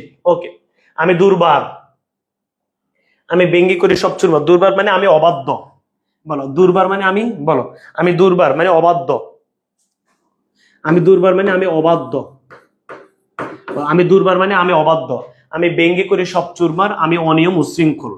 হ্যাঁ, মানে কোন নিয়ম মানে না, কাদের জন্য, মানে ইংরেজদের কোন নিয়মে নজরুল ভাই মানবে না, নজরুল ভাই হচ্ছে শত অনিয়ম, নজরুল ভাই হচ্ছে উশৃঙ্খল। কাদের জন্য, ইংরেজদের জন্য। আমি ব্যঙ্গি করি সব চুরমার, তাহলে আমি দুর্বার মানে অবাধ্য, আমি অবাধ্য। তাহলে তোমার এখানে শুধু মুখস্থ করতে হবে নটরাজ, নটরাজ মুখস্থ করতে হবে। আচ্ছা ভাইয়া, তাহলে বলো আমি দুর্বার, আমি ব্যঙ্গি করি সব চুরমার, আমি অনিয়ম উশৃঙ্খল। আমি এই দেখছো কয়বার বলি, মানে আমি মুখস্থ আছে করাবই।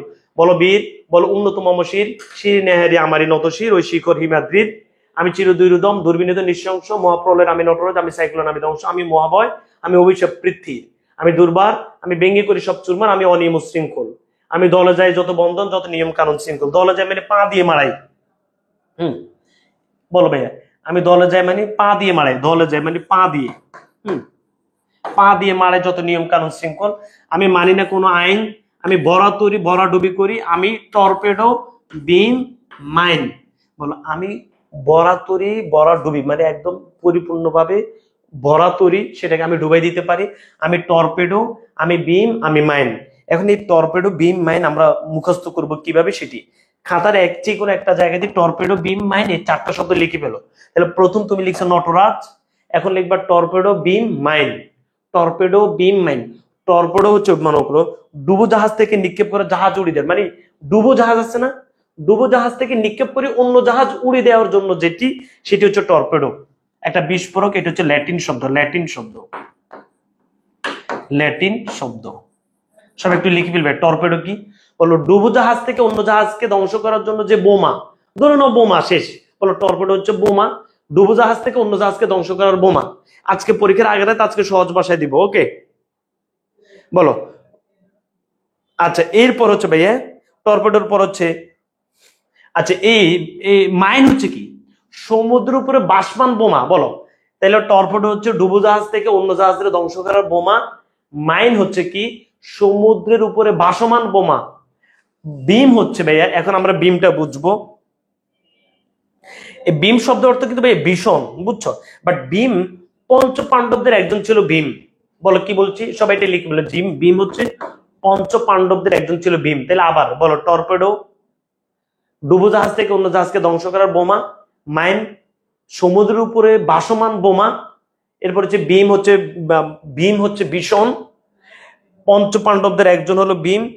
দুর্ধন নামে একজন ছিলেন, দুর্ধন।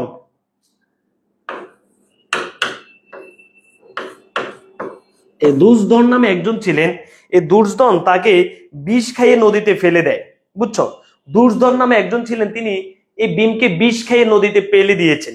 পরে রাশকি নামে একজন ছিলেন, রাশকির যত্নে এই ভীম ভাসমান অবস্থায় নদীতেই শক্তিশালী হয়ে ওঠে। এই কারণে ভীমের উদাহরণ দিচ্ছে। এখন তোমার মনে থাকবে না? আচ্ছা আমি আবার বলি। বলো, নটরাজ মনে আছে? নটরাজ মহাদেব শিব।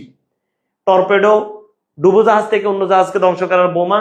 মাইন সমুদ্রের উপরে ভাসমান বোমা। ভীম পঞ্চ পাণ্ডবদের একজন হলো ভীম।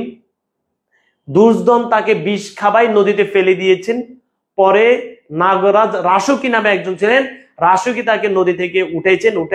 এই উঠাইতে ভাসমান অবস্থায় এই ভীম শক্তিশালী হয়ে উঠেছে। এই ভাইয়া বুঝছি। তাহলে আবার খেয়াল করো, তোমাকে ভাইয়া এই তিনটা বুঝাতে পেরেছে। আবার বিসমিল্লাহির রহমানির রহিম অনেকবার বলতেছি কিন্তু ভাইয়া। বলো বীর, বলো উন্নত মমশির, শির নেহারি আমারই নত শির, ওই শিখরি মাদ্রির। আমি চিরদুর্দম দুর্বিনীত নৃশংস, মহাপ্রলয়ের আমি নটরাজ, আমি সাইক্লোন আমি ধ্বংস, আমি মহাবয় আমি অভিশাপ প্রীতির, আমি দুর্বার, আমি বেঙ্গি করি সব চুরমার, আমি অনিয়ম শৃঙ্খল, আমি দলে যাই যত বন্ধন, যত নিয়ম কানুন শৃঙ্খল, আমি মানি না কোন আইন, আমি বরাতরি বরাডুবি করি, আমি টর্পেডো বিম ভাসমান মাইন। তাহলে টর্পেডো কি? টর্পেডো হচ্ছে ডুবোজাহাজ থেকে অন্য জাহাজকে ধ্বংস করা বোমা। মাইন হচ্ছে ভাসমান, সমুদ্রের উপরে ভাসমান বোমা। আর বিম হচ্ছে ভীষণ। বিম হচ্ছে যে পঞ্চ পাণ্ডবদের একজন ছিলেন, দুর্ধন তাকে বিষ খাবে নদীতে ফেলে দিয়েছেন। তোমাদের পরীক্ষাতে এত কিছু আসবে না, বোঝানো বলে। পরে রাশকি নামে একজন ছিলেন, তিনি তাকে উঠাইছেন। এই ভাসমান অবস্থায় ভীম শক্তিশালী হয়ে ওঠে। আমি দুষ্টি হচ্ছে ধ্বংসের দেবতা শিবকে বোঝানো হয়েছে, বুঝছো? আমি দুষ্টি, যেগুলো বুঝতে চাইলে এটা লিখো, 5 নাম্বার শব্দ লিখো, দুষ্টি। নটরাজ, টর্পেডো, বিম, মাইন, দুষ্টি। বলো, ধ্বংসের দেবতা শিবকে বোঝানো হয়েছে। আমি এলোকেশ, জড়কাল বৈশাখী, বৈশাখ মাসের এলোমেলো ঝড়। আমি এলোকেশ ঝড় মানে বৈশাখ মাসের এলোমেলো ঝড়। আমি বিদ্রোহী সুত মানে পুত্র, বিশ্ববিদাতী মানে বিশ্ব মাতার। আমি বিশ্ব মাতার বিদ্রোহী সন্তান। আমি হচ্ছে বিদ্রোহী সন্তান। ওকে ভাইয়া, আমি বিশ্ব মাতার বিদ্রোহী সন্তান। সবাই দ্রুত লিখে ফেলি।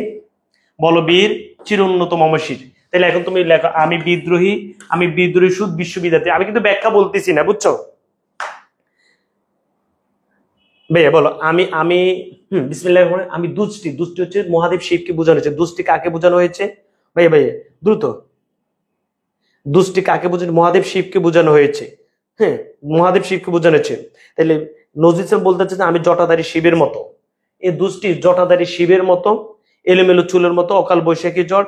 আমি বিশ্বমাতার বিদ্রোহী সন্তান। আমি তোমাকে ওই যে ব্যাখ্যাতে সেটা বলেছি। বলো, আমি দুষ্টি মহাদেব শিবকে বোঝানো হয়েছে। মহাদেব শিবকে বোঝানো হয়েছে। এলোকেশ ঝড়, অকাল বৈশাখী।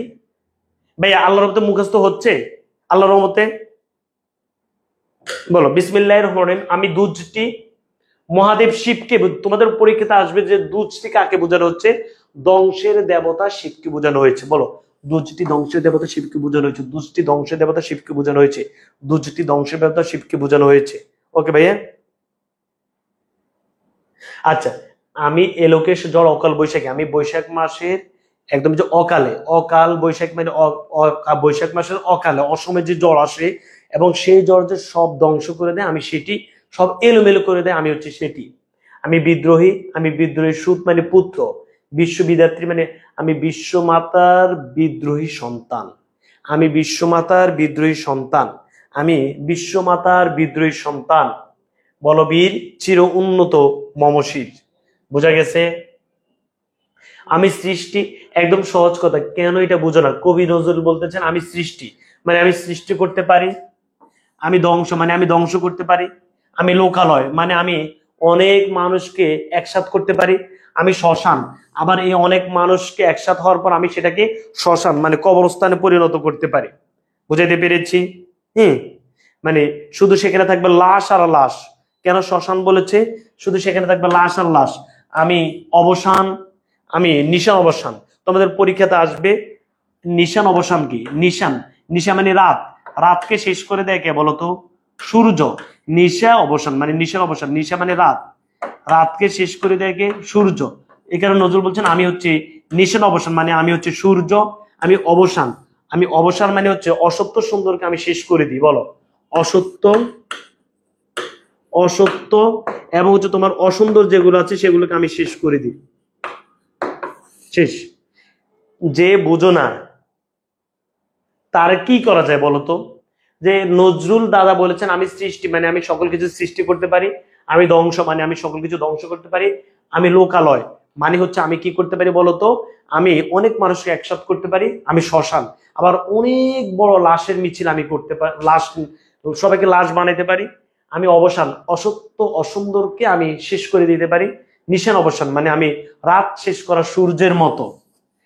রাতকে শেষ করে দেয় কে বলতো? সূর্য। ভালো লাগে ক্লাসটা? থ্যাংক ইউ ভাইয়া। ওকে, বলো রাত শেষ করা সূর্যের মতো। হ্যাঁ বলো রাত শেষ করা সূর্যের মতো। ওকে, দুই একজন আমি দেখলাম এমসিকিউ।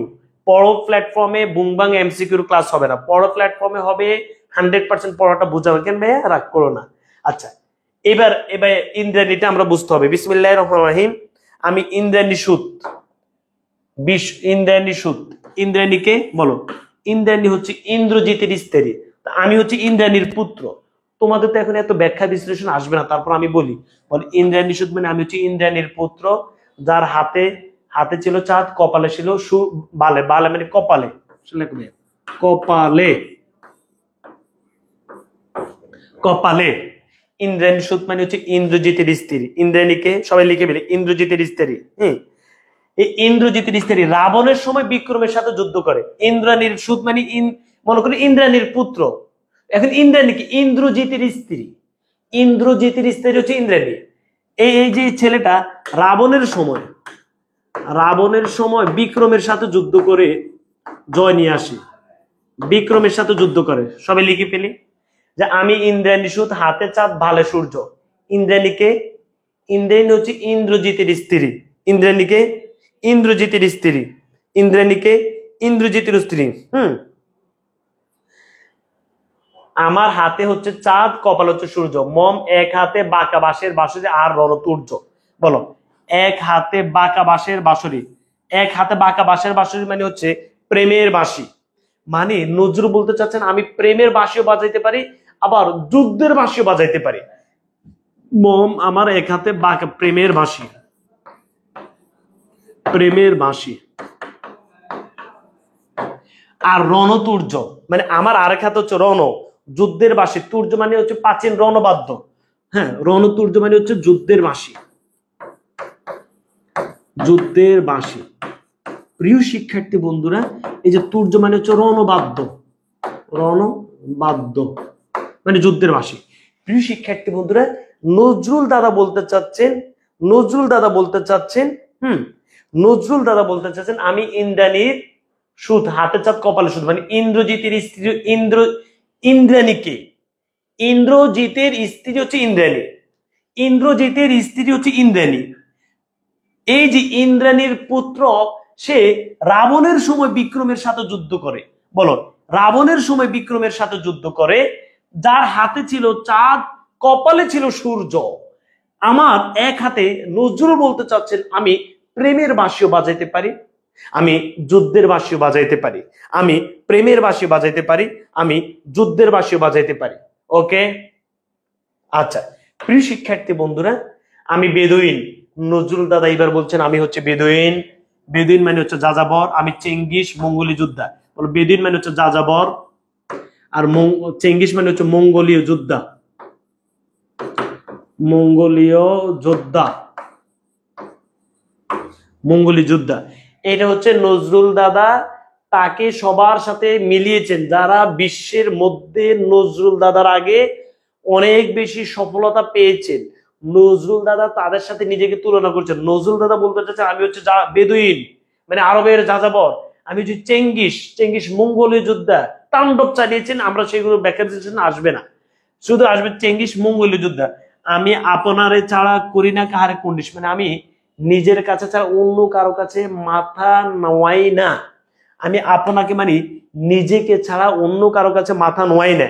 বলো আমি নিজের কাছে ছাড়া অন্য কারো কাছে মাথা নোয়াই না, আমি নিজের কাছে ছাড়া অন্য কারো কাছে মাথা নোয়াই না, আমি নিজের কাছে ছাড়া অন্য কারো কাছে মাথা নোয়াই না। আমি বজ্র, আমি ঈশান বিশানে ওঙ্কার। এখন ভাই দুই একজন যাদের মাথায় ঢুকবে না তারা এই কবিতাটা না করলেও চলবে, যারা এ প্লাস পাবা তাদের এটা করতে হবে। আমি বজ্র, নজরুল দাদা বলতে চাচ্ছেন আমি হচ্ছে বজ্র, আমি ঈশান, ঈশান, ঈশান মানে হচ্ছে উত্তর পূর্ব কোণ, বিশান মানে হচ্ছে সিংহা, ঈশান মানে হচ্ছে উত্তর পূর্ব কোণ। তাহলে আমি বজ্র মতো আমি সকল দেবের শিবের যুদ্ধ। আচ্ছা আগে লেখি ঈশান মানে হচ্ছে উত্তর পূর্ব কোণ, উত্তর পূর্ব কোণ, যে সেই শব্দগুলোর অর্থ বুঝতে পারি সেটা বলো। আমি ঈশান, উত্তর পূর্ব কোণ মানে আমি উত্তর পূর্ব কোণ বলে সব দিক বোঝানো হয়েছে, উত্তর পূর্ব কোণ বলে সব দিক বোঝানো হয়েছে। আমি ঈশান, ঈশান, ঈশান বলে উত্তর পূর্ব কোণ সব দিক বোঝানো হয়েছে, ঈশান মানে উত্তর পূর্ব কোণ সব দিক বোঝানো হয়েছে। বিশান মানে হচ্ছে সিংহা, বিশান মানে হচ্ছে সিংহা, বিশান মানে হচ্ছে সিংহা, বুঝো না? বিশান, এই বিশান মানে হচ্ছে সিংহা, সিংহা, বিশান মানে হচ্ছে সিংহা। ওঙ্কার, ওঙ্কার হচ্ছে মনে করো যে শিবের ধ্বনি, শিবের আওয়াজ। আচ্ছা তোমরা হাতির ডাক আছে না, গরুর আওয়াজ আছে না, কুকুরের আওয়াজ আছে না, এভাবে শিব যুদ্ধের ময়দানে ও করে আওয়াজ করতো, তাহলে এটা হচ্ছে শিবের যুদ্ধের মানে শিবের যুদ্ধের ময়দানে, হ্যাঁ মহাপ্রলয়ের সময় শিব যে ধ্বনিটি দিত, শিব মহাপ্রলয়ের সময় যে ধ্বনিটি দিত এটা হচ্ছে সে আওয়াজ। ওকে, আমি ইসরাফিলের সিংহার মহা হুঙ্কার। ইসরাফিল কি করবেন বলো তো ভাইয়া?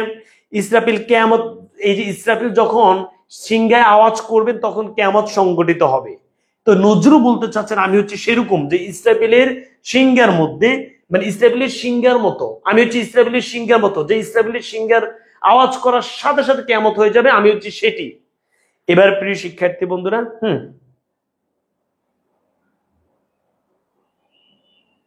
আচ্ছা এবার প্রিয় শিক্ষা একটু দেখো তো, তোমাদেরকে দুই একজন ভাইয়া তোমার যাদের কাছে কঠিন লাগে ভাইয়া তো তাদেরকে ধরে আনিনি। আমি এটি হচ্ছে সবাইকে এ প্লাস পাওয়ার মানে যারা এ প্লাস মিস করবে না, কারণ এমসিকিউ তুমি 3-4টা ভুল হলেই তো তোমার মোটামুটি এ প্লাস মিস হয়ে যেতে পারে। এই কারণে দেখো আমরা কিভাবে কবিতাটা মুখস্থ করেছি একটু দেখো। সবাই আমার সাথে এবার বলো, নজরুল বলেছেন আমার মাথা উন্নত উঁচু, উচ্চতা দেখে হিমালয় মাথা নিচু করে। বলো আমার মাথা উন্নত উঁচু, উচ্চতা দেখে হিমালয় মাথা নিচু করে। মুখস্থ ভাই, মুখস্থ। আমাকে দমন করা যায় না, আমি বিনয়ী না, আমি হিংস্র, আমি নটরাজ।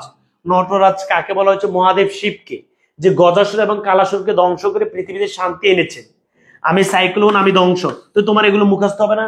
যে নজরুল দাদা বলছেন আমার মাথা উন্নত উঁচু, উচ্চতা দেখে হিমালয় মাথা নিচু করে। আমাকে দমন করা যায় না, আমি বিনয়ী নই, আমি হিংস্র, আমি নটরাজ, আমি সাইক্লোন, আমি ধ্বংস। এখানে আমরা নটরাজ মুখস্থ করেছি। আমি মহাভয়, আমি অভিশাপ, পৃথিবীর জন্য আমি অভিশাপ, আমি অবাধ্য, ভেঙে চুরমার করি, আমি হচ্ছে উশৃঙ্খল, আমি অনিয়মকে লাত্তি মারি। হ্যাঁ, এরপর হচ্ছে ভাইয়া আমি কোনো আইন মানি না, আমি ভরা নৌকাকে ভরা ডুবি, মানে একদম পরিপূর্ণ নৌকাকে আমি ডুবাই দিতে পারি। আমি ভীম, ভীম কাকে বলতো? ভীম মানে ভীষণ, যে পঞ্চ পাণ্ডবদের একজন ছিলেন ভীম। দুর্যোধন তাকে বিষ খাবাই নদীতে ফেলে দিয়েছেন, রাসূল তাকে আবার নদী থেকে উঠানোর পরে ভাসমান অবস্থায় সে শক্তিশালী হয়েছেন। এরপরে এখানে আরো একটা শব্দ টর্পেডো, মাইন। টর্পেডো কি? টর্পেডো হচ্ছে ডুবো জাহাজ থেকে অন্য জাহাজকে ধ্বংস করার বোমা। মাইন হচ্ছে মানে সমুদ্রের উপরে ভাসমান বোমা। আমি জটাধারী শিবের মতো, মানে এই যে বুঝছো তো, শিবের মতো, এলোমেলো চুলের মতো, আমি বৈশাখীর জল, বিশ্বমাতার ওরর জাত, আমি বিদ্রোহী সন্তান। অর্থগুলো আগে বলে দিয়ে আসছি। আমি সৃষ্টি, আমি ধ্বংস, আমি লোকালয়, আমি শ্মশান। আমি রাত শেষ করা সূর্যের মতো, ইন্দ্রাণীর ছেলে জয়ন্তের মতো। ইন্দ্রাণীর ছেলে জয়ন্ত কি করছে? রাবণের সময় বিক্রমের সাথে যুদ্ধ করছে। বলো, ইন্দ্রাণীর ছেলে জয়ন্ত কি করেছেন? রাবণের সময় বিক্রমের সাথে যুদ্ধ করেছেন। আমার এক হাতে চাঁদ, কপালে সূর্য। তাইলে তোমাদের পরীক্ষাতে আসবে যে হাতে চাঁদ কপালে সূর্য কার ছিল? বলো, হাতে চাঁদ কপালে সূর্য ছিল ইন্দ্রাণীর ছেলে জয়ন্তের। বলো, হাতে চাঁদ কপালে সূর্য, হাতে চাঁদ কপালে সূর্য, হাতে চাঁদ কপালে সূর্য। আমি প্রেমের বাঁশি বাজাইতে পারি, যুদ্ধের বাঁশি বাজাইতে পারি। বিষয়টা বুঝতে পেরেছো যে আমি মানে এই যে প্রেম ভালোবাসা সেটিও আমি দিতে পারি, আবার আমি যুদ্ধ করতে পারি। এই নজরুল দাদা আমাদেরকে এটি বলেছেন। আমি বেদুইন, আমি চেঙ্গিস, আমি বজ্রের মতো, শিবের যুদ্ধের বাঁশি, ইসরাফিলের শব্দধ্বনি। বলো, এই অর্ধেক মুখস্থ হয়েছে, তাহলে বাকি অর্ধেক বুঝাবো। অর্ধেক এটা মুখস্থ হয়েছে, মন থেকে বলো যে মুখস্থ হয়েছে। আমি বলছি আমার মতো করে প্রথমে পড়বে, পর কবিতার ব্যাখ্যা পড়বে। এই যে বলো বীর, বলো উন্নত মমশির, শির নেহেরে আমের নত শির ও শিখর হিমাদ্রির।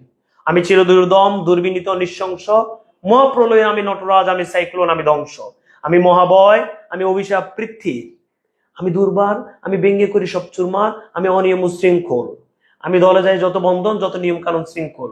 আমি মানি না কোনো আইন, আমি বরা তৈরি করি বরা ডুবি। আমি টর্পেডো, আমি বিন ভাসমান মাইন। আমি দুজটি, আমি এলোকে এসে জড় কাল বৈশাখীর। আমি বিদ্রোহী, আমি বিদ্রোহী সুদ বিশ্ববিদ্যার্থীর, বলবীর উন্নত মমসী। আমি সৃষ্টি, আমি ধ্বংস, আমি লোকালয়, আমি শ্মশান। আমি অবসান, আমি নিঃশ্বাস অবসান। আমি ইন্দ্রাণী সুত, হাতে চাঁদ কপালে সূর্য, এক হাতে বাঁকা বাঁশের বাঁশরি, আরেক হাতে রণতুর্য। রণতুর্য কি আমি সুন্দর করে বুঝাইছি। ওকে, আচ্ছা। আমি বেদুইন, আমি চেঙ্গিস, আমি আপনরা ছাড়া করি না কাহারে কুর্নিশ। আমি বজ্র, আমি ঈশান বিশানে ওঙ্কার। তাহলে আমি বজ্র বুঝলাম, ঈশান মানে আমি উত্তর পূর্ব কোণ, ঈশান মানে উত্তর পূর্ব কোণ, বিশানে, হ্যাঁ ঈশান মানে উত্তর পূর্ব কোণ। এই বিশানে ওঙ্কার মানে শিবের যুদ্ধের বাঁশির ধ্বনি। এই বিশান, বিশান, বিশান মানে তো সিংহা, এটা হচ্ছে শিবের। ওঙ্কার আওয়াজ মানে শিবের যুদ্ধের বাঁশির ধ্বনি। বলো, আমি উত্তর পূর্ব কোণ মানে আমি উত্তর পূর্ব কোণ বলে সব দিক থেকে। এখানে এই ঈশান বলে উত্তর পূর্ব কোণ, উত্তর পূর্ব কোণ বলে বোঝানো হয়েছে সব দিক থেকে আমি যুদ্ধের বাঁশির, শিবের যুদ্ধের বাঁশির ধ্বনি ওঙ্কার। আমি ইসরাফিলের সিংহের মহা হুঙ্কার। বলো, সব দিক থেকে শিবের যুদ্ধের বাঁশির ধ্বনি হচ্ছে ওঙ্কার, আমি এরকম। আর আমি ইসরাফিলের সিংহের মহা হুঙ্কার।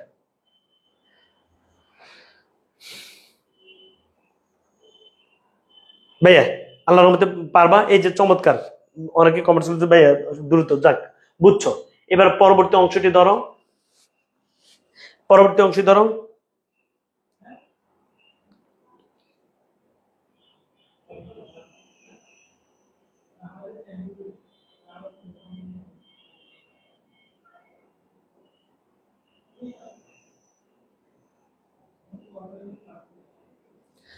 ওকে, বিসমিল্লাহ পড়ো। এবার দ্বিতীয় পর্ব, সবাই যারা এ প্লাস পেতে চায় এবার সুন্দর করে ধরবে। দ্বিতীয় পর্ব, আমি শিবের হাতের ডুগডুগি, শিবের অস্ত্র পিনাক ত্রিশূল, মৃত্যুদণ্ড দিই। তোমার কবিতার অংশটা হচ্ছে আমি পিনাক, পানির ডমরু, ত্রিশূল, ধর্মরাজের দণ্ড। এটাকে আমি আমার সহজ ভাষায় বলেছি। বল, আমি শিবের হাতের ডুগডুগি, শিবের অস্ত্র পিনাক ত্রিশূল। মুখস্থ রাখতে হবে যে শিবের অস্ত্র কি? পিনাক ত্রিশূল। আমি মৃত্যুদণ্ড দিই। আমি বিষ্ণুদেবের অস্ত্র চক্র শঙ্খ। মুখস্থ ভাইয়া, আমি যেটা দিয়েছি এটা যদি মুখস্থ রাখতে পারো ইনশাল্লাহ ভাইয়া দেখবে অনেক সহজে তুমি পুরো কবিতা আয়ত্ত করতে পারো। প্রথম বলো, আমি শিবের হাতের ডুগডুগি, শিবের অস্ত্র পিনাক ত্রিশূল, মৃত্যুদণ্ড দিই। আমি বিষ্ণুদেবের অস্ত্র চক্র শঙ্খ, পূজার বাজনা। আমি রাগে অভিশাপ দিই, ক্ষত্রিয় থেকে ব্রাহ্মণ হই। এটা তিনবার বলো। আমি শিবের হাতের ডুগডুগি, আমি শিবের হাতের ডুগডুগি, শিবের হাতের ডুগডুগি, শিবের অস্ত্র, শিবের অস্ত্র পিনাক ত্রিশূল, মৃত্যুদণ্ড দিই। আমি বিষ্ণুদেবের অস্ত্র চক্র শঙ্খ, পূজার বাজনা, রাগে অভিশাপ দিই, ক্ষত্রিয় থেকে ব্রাহ্মণ হই। আমি শিবের হাতের ডুগডুগি, শিবের অস্ত্র পিনাক ত্রিশূল, মৃত্যুদণ্ড দিই। আমি শিবের হাতের ডুগডুগি, শিবের অস্ত্র পিনাক ত্রিশূল, মৃত্যুদণ্ড দিই। ওকে, আমি বিষ্ণুদেবের অস্ত্র। তাহলে ভাইয়া শিবের অস্ত্র কি আর বিষ্ণুর অস্ত্র কি? মুখস্থ না ভাইয়া? দেবে শিবের অস্ত্র হচ্ছে পিনাক ত্রিশূল, মৃত্যুদণ্ড দিই। আর বিষ্ণুর অস্ত্র হচ্ছে চক্র শঙ্খ। আমি পূজার বাজনা, রাগে অভিশাপ দিই। আমি রাগে অভিশাপ দিয়ে ক্ষত্রিয় থেকে ব্রাহ্মণ হই। ওকে, আমি উদাসীন মন, বিধবার কান্নার শ্বাস বুঝি। আমি হতাশ, গৃহারা প্রতীকের ব্যথা বুঝি, অপমানিত ব্যক্তির বেদনা বুঝি।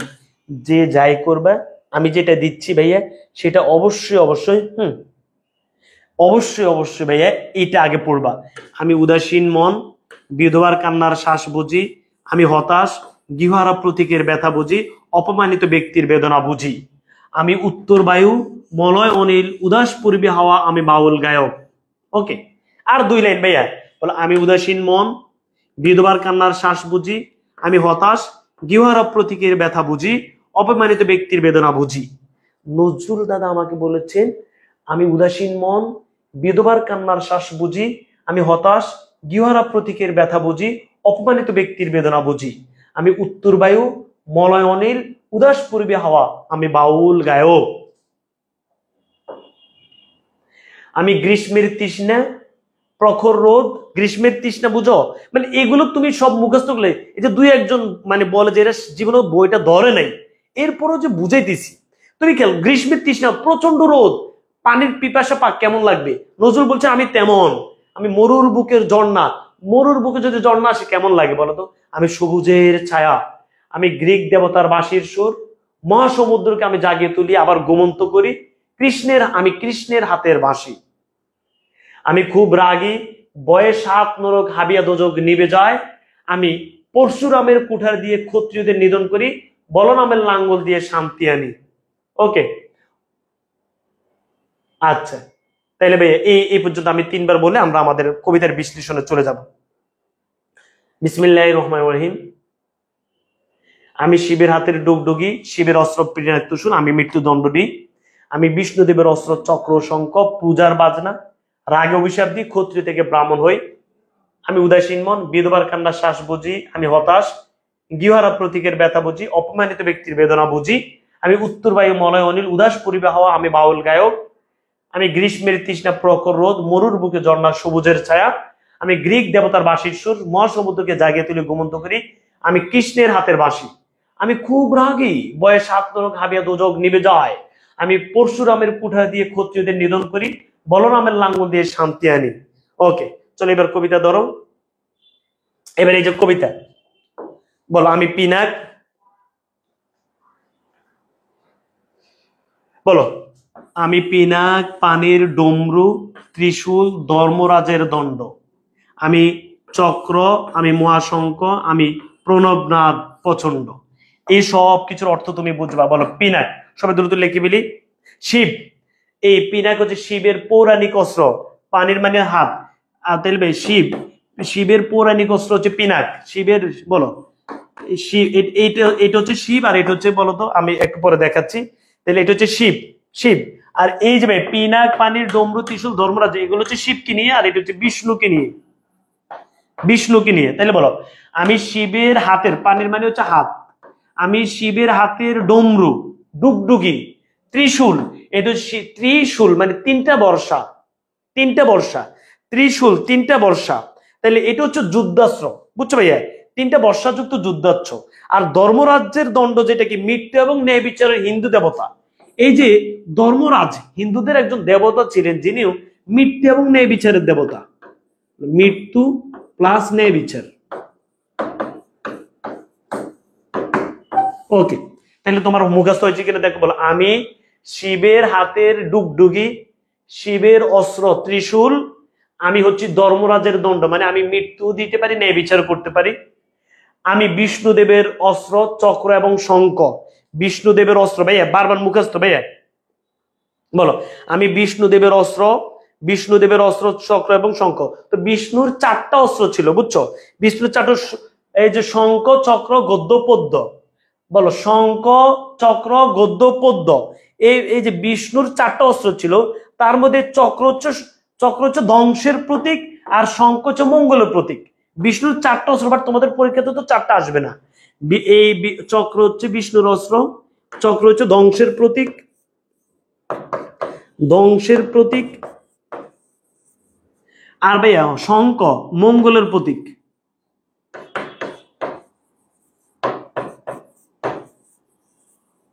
ভাইয়া বুঝাতে পেরেছি?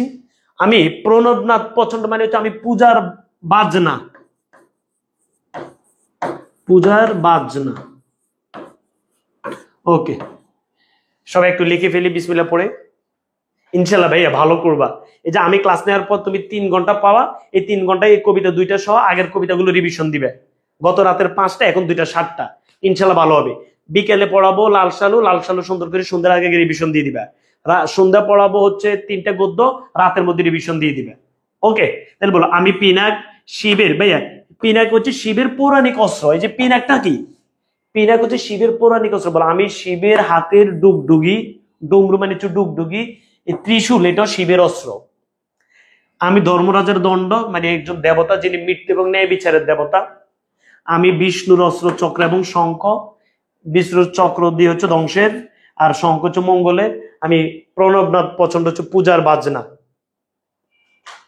ভাইয়া বলো আল্লাহর রহমতে বুঝতে পেরেছি এটা? ওকে আলহামদুলিল্লাহ সবাই বুঝছো। যাক, বলো আমি খেপা দুর্বাসা, আমি বিশ্বামিত্র শিষ্য। আমি খেপা দুর্বাসা মানে ইনি একজন মুনি ছিলেন। মুনি কি বলতো? মুনি হচ্ছে আইন প্রণেতা, বুঝছো, যিনি অনেক রাগ হইলে অভিশাপ দিয়ে দিতেন। খেপা দুর্বাসা। বিশ্বামিত্র শিষ্য, বিশ্বামিত্র শিষ্য হচ্ছে যিনি ক্ষত্রিয় বংশে জন্মগ্রহণ করেছেন। বিশ্বামিত্র শিষ্য ক্ষত্রিয় বংশে জন্মগ্রহণ করে অর্ধবাসার জোরে ব্রাহ্মণ হয়েছে। হিন্দুদের 4টা স্তর আছে জানো তোমরা? ব্রাহ্মণ, ক্ষত্রিয়, বৈশ্য, শূদ্র। এই যে বিশ্বামিত্র শিষ্য ব্রাহ্মণ, ক্ষত্রিয়, বৈশ্য, শূদ্র। বিশ্বামিত্র শিষ্য ক্ষত্রিয় বংশ জন্মগ্রহণ করে অর্ধবাসার জোরে, অনেক বেশি পড়াশোনার জোরে ব্রাহ্মণ হয়েছে। নজরুল বলেছে আমি হচ্ছে খেপা দুর্বাসা। খেপা দুর্বাসা হচ্ছে একজন মুনি যিনি রাগ হলে অনেক বেশি অভিশাপ দিতেন।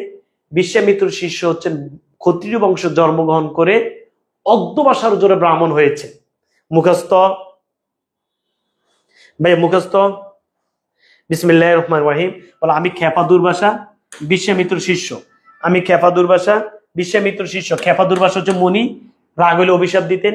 বিশ্বামিত্র শিষ্য ক্ষত্রিয় বংশ জন্মগ্রহণ করে ব্রাহ্মণ হয়েছেন পড়াশোনার জোরে। বলো বিশ্বামিত্র শিষ্য ক্ষত্রিয় বংশ জন্মগ্রহণ করে ব্রাহ্মণ হয়েছেন পড়াশোনার জোরে। তো নজরুল সেটা, আমি দাবানল দাহ দাহন করিবে বিশ্ব। আমি দাবান, তাহলে ভাই এটা বুঝাইতে পেরেছি? আচ্ছা যাক, ওকে ভাই। আমি দাবানল দাহ মানে আমি দাবানল দাহ মানে অপশক্তিকে একদম দাহন করে দিবে, পড়ে দিবে, দাহন করবে বিশ্ব। তাহলে অপশক্তি, অপশক্তি যেগুলো আছে সেগুলোকে কবি কি করবেন? দাহন করে দিবেন, পুড়ে দিবেন। দাবানল দাহ দাহন করিব বিশ্ব। ওকে,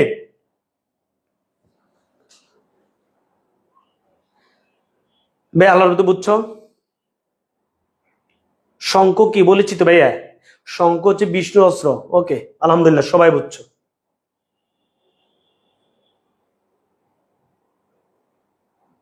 আলহামদুলিল্লাহ ওকে। আমি উন্মন, মন উদাসীন, আমি উন্মন। এই যে ভাইয়া নজরুল বলতে চাচ্ছেন যে বিপ্লব করতে করতে করতে করতে মানে আনমনা হয়ে গেছে। আনমনা, উন্মন, আনমনা, আনমনা। হ্যাঁ, আমি উন্মন, মন উদাসীন। মন উদাসীন মানে উদাসীন হয়ে গেছেন। আমি বিধবার বুকের কন্দন শ্বাস বুঝে আমি হাহুতাশ, আমি হুতাশী।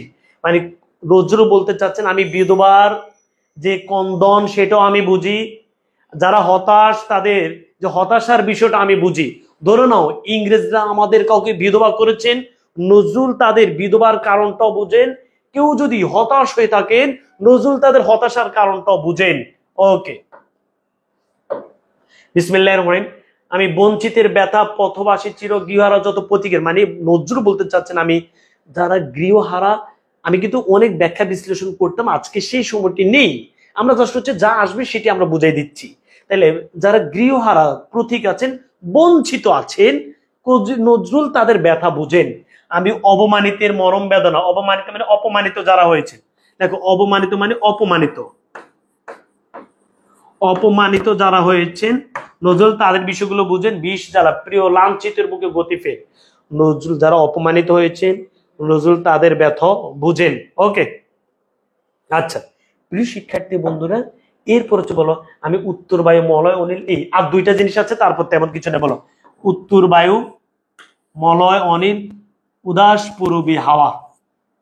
আমি পথিক কবির রাগিনী বেনু বিনে। আচ্ছা, আকুল নিদাগ তিয়াসা রৌদ্র রুদ্র রবি। আমি মরুর নির্জর জ্বর শ্যামলীন ছায়া। এখানের প্রত্যেকটা শব্দ আমাদেরকে বুঝতে হবে। তাহলে বলো আমি উত্তর বায়ু মলয়, মলয় অনিল, অনিল মানে হচ্ছে বাতাস, মলয় পর্বতের স্বর্গীয় বাতাস। নজরুল বলতে চাচ্ছেন আমি উত্তর দিকের বায়ু, মলয় পর্বতের স্বর্গীয় বাতাস, উদাস পূর্বী হাওয়া। লেখো তো, মলয় অনিল মানে মলয় পর্বতের স্বর্গীয় বাতাস। সবাই একটু লিখে ফেলি, মলয় অনিল, অনিল মানে বাতাস, মলয় পর্বতের স্বর্গীয় বাতাস। বারবার ভাই আমি উত্তর বায়ু, বিসমিল্লাহির রহমানির রহিম, আমি উত্তর বায়ু, মলয় অনিল মানে মলয় পর্বতের স্বর্গীয় বাতাস, উদাস পূর্বী হাওয়া, আমি পথিক কবির মানে বাউল গায়করা যে সুর তোলেন পথে পথে, সেটাই বলছেন যে বাউল গায়কের কথা। আমি হচ্ছে বাউল গায়ক, হ্যাঁ। আমি পথিক কবির গভীর রাগিনী, আমি প্রতি গভীর রাগিনী বেনু বিনে গান গাওয়া। ওকে ভাইয়া, এই যে ভাইয়া আমি রাগিনী, রাগিনী মানে হচ্ছে তোমার মনে করছো সরু, সরু, বেনু মানে হচ্ছে বাঁশি। ভাইয়া রাগিনী মানে হচ্ছে সরু, বেনু মানে হচ্ছে বাঁশি, আর এই বিনে মানে হচ্ছে যে বিনে আছে না বাদ্যযন্ত্র, বাদ্যযন্ত্র। আর এক লাইন আছে এরকম বুঝতে হবে, এরপর তোমাদের পুরো কবিতা অনেক সহজ লাগবে। ওকে, বিসমিল্লাহির রহমানির রহিম।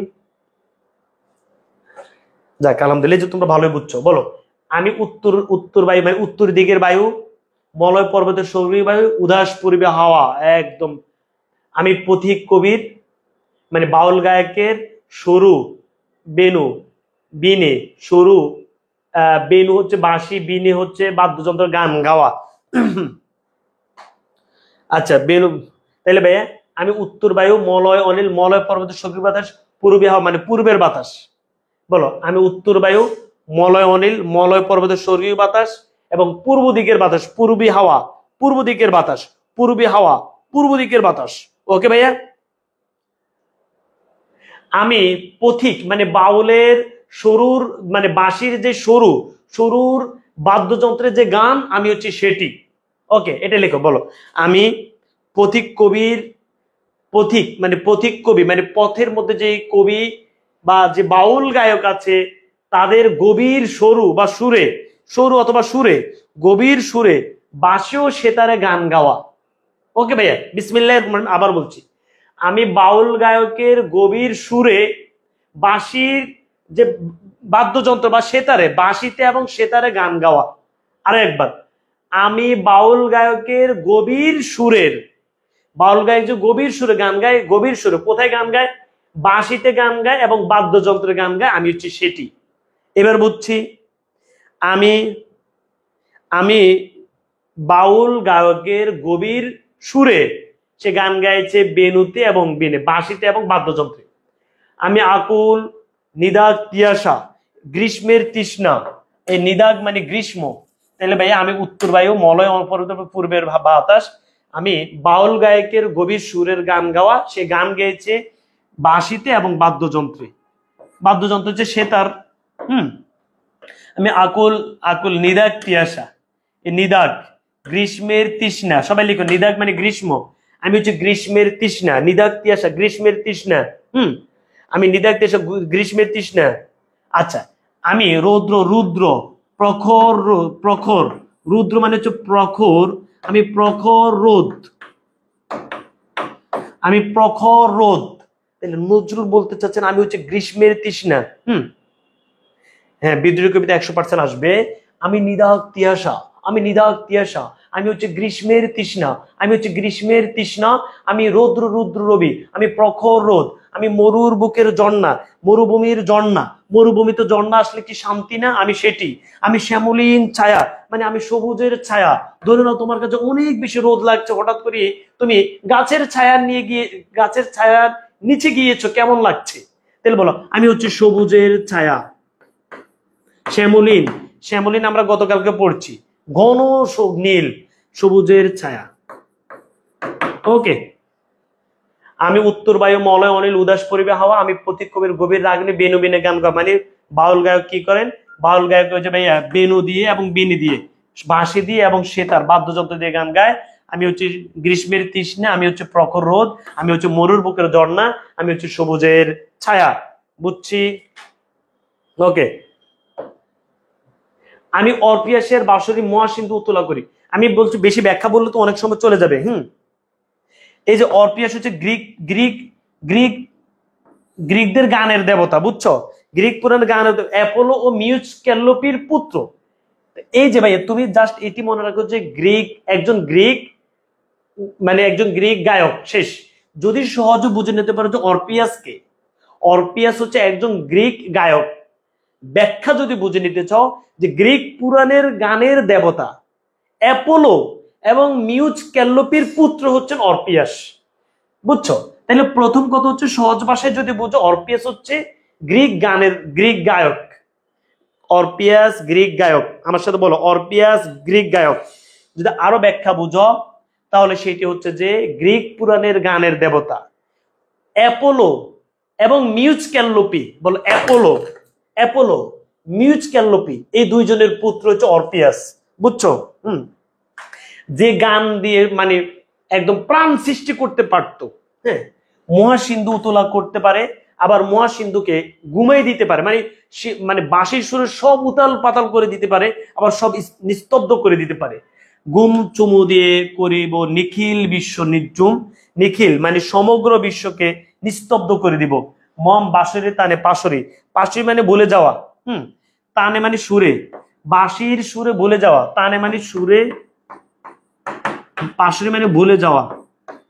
শব্দের অর্থগুলো একটু জেনে রাখবা, ভুলে যাওয়া। আচ্ছা, নিখিল মানে সমগ্র। তুমি শুনো, এখানে কয়েকটা শিক্ষার্থী আছে কেমন জানো, সে মনে করে যে সে মানে এটা পারবে না।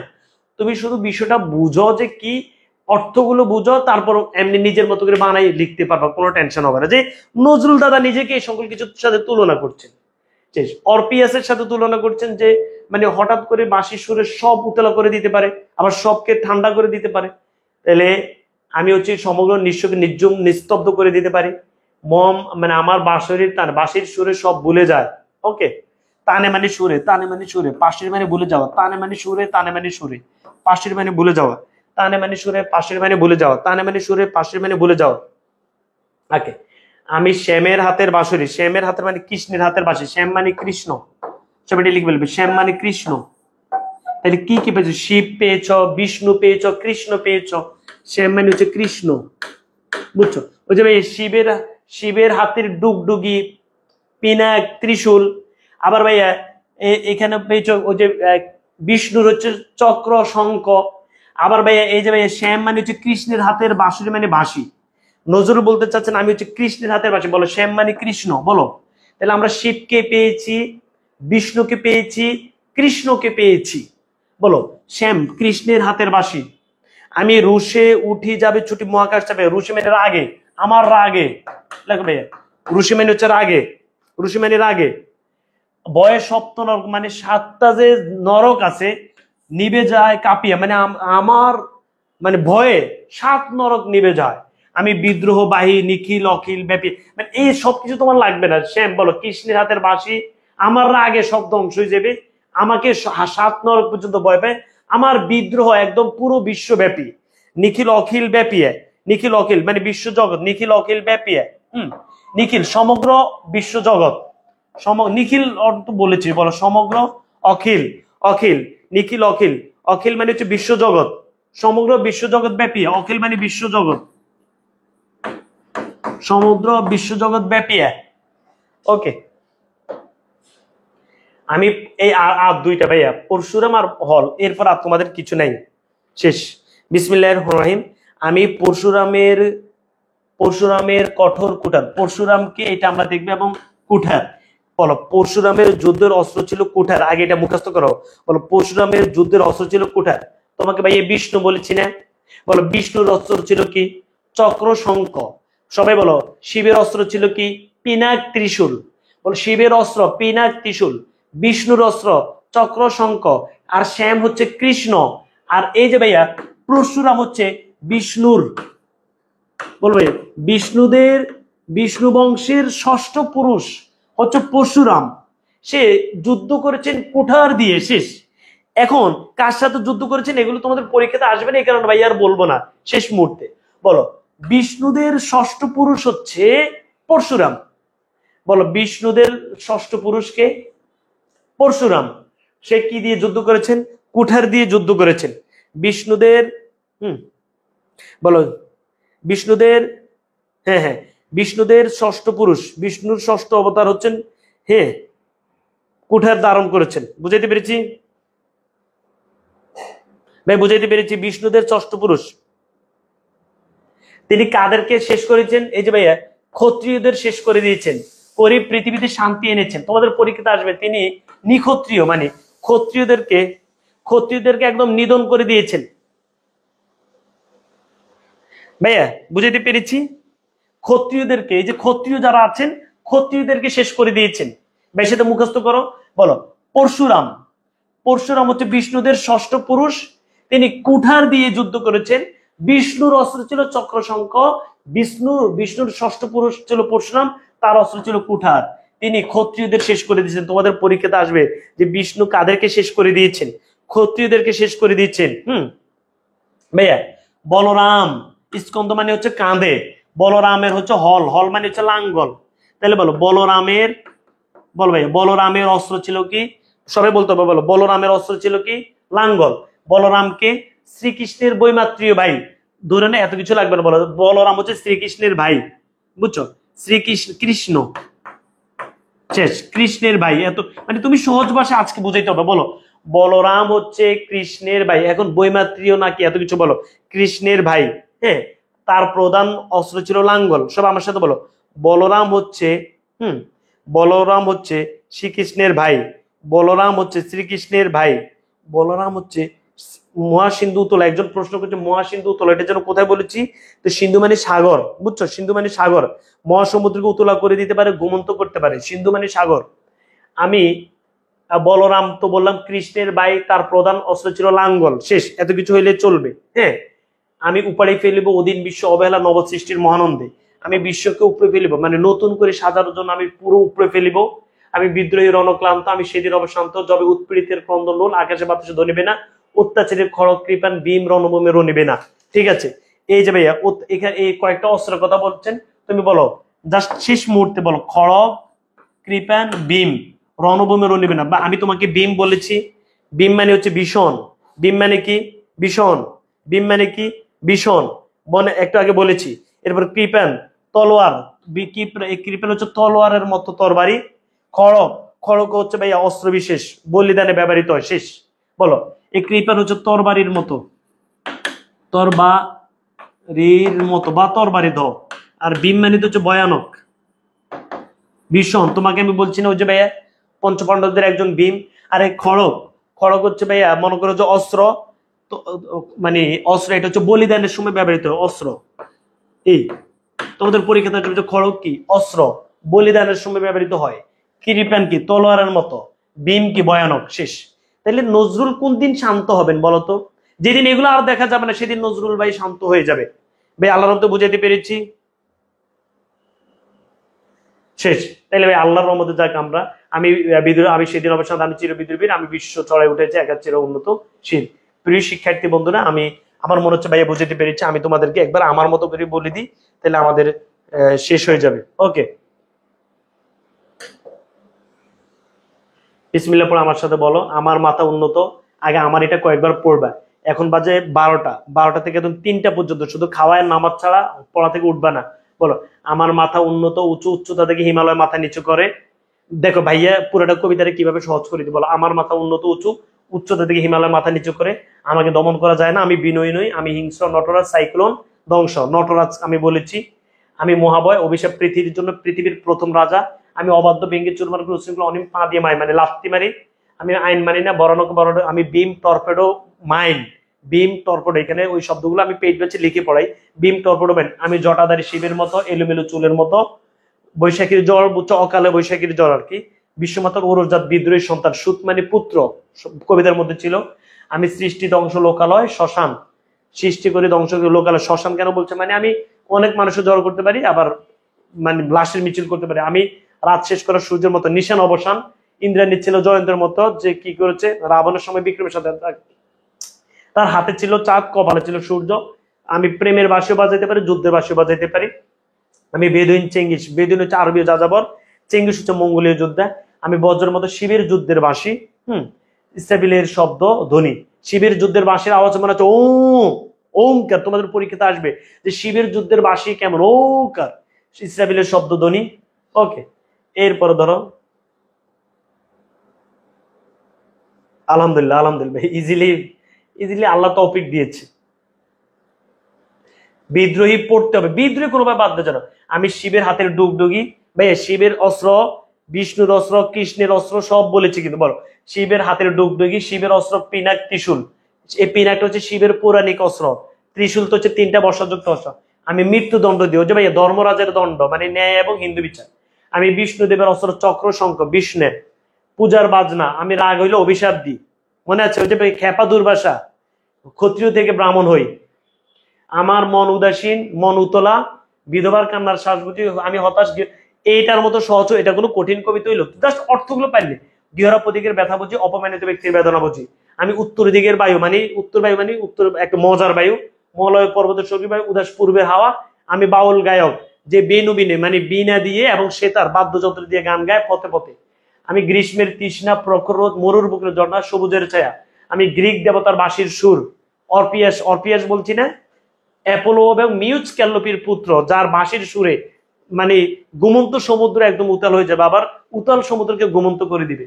মহাসমুদ্রে জাগিয়ে তুলে ঘুমন্ত করে কৃষ্ণের হাতের বাঁশি, শ্যাম, কৃষ্ণের হাতের বাঁশি। আমি খুব রাগী, বয়স আত্মক, হাবিয়া দুযোগ নেবে যায়। আমি পরশুরামের কুঠার, পরশুরাম কার? বিষ্ণুর ষষ্ঠ পুরুষ, কুঠার ব্যবহার করেছেন, ক্ষত্রিয়দের নিধন করেছেন, মনে রাখবা। বলরামের লাঙ্গল দিয়ে শান্তি নেই, বলরাম কি ব্যবহার করেছেন? লাঙ্গল।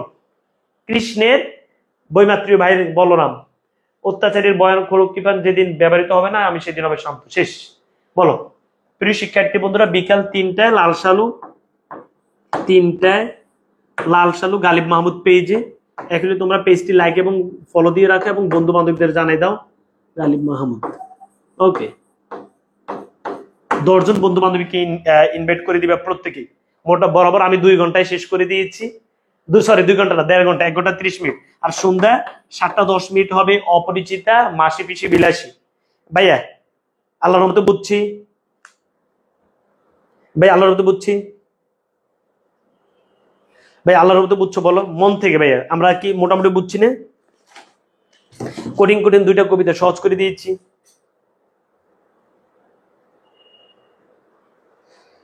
আল্লাহ হাফেজ, যাও পড়তে বসে যাও, একদম 3টে পর্যন্ত পড়ো। 3টে বাজে আমাদের লাল সালু। আসসালামু আলাইকুম।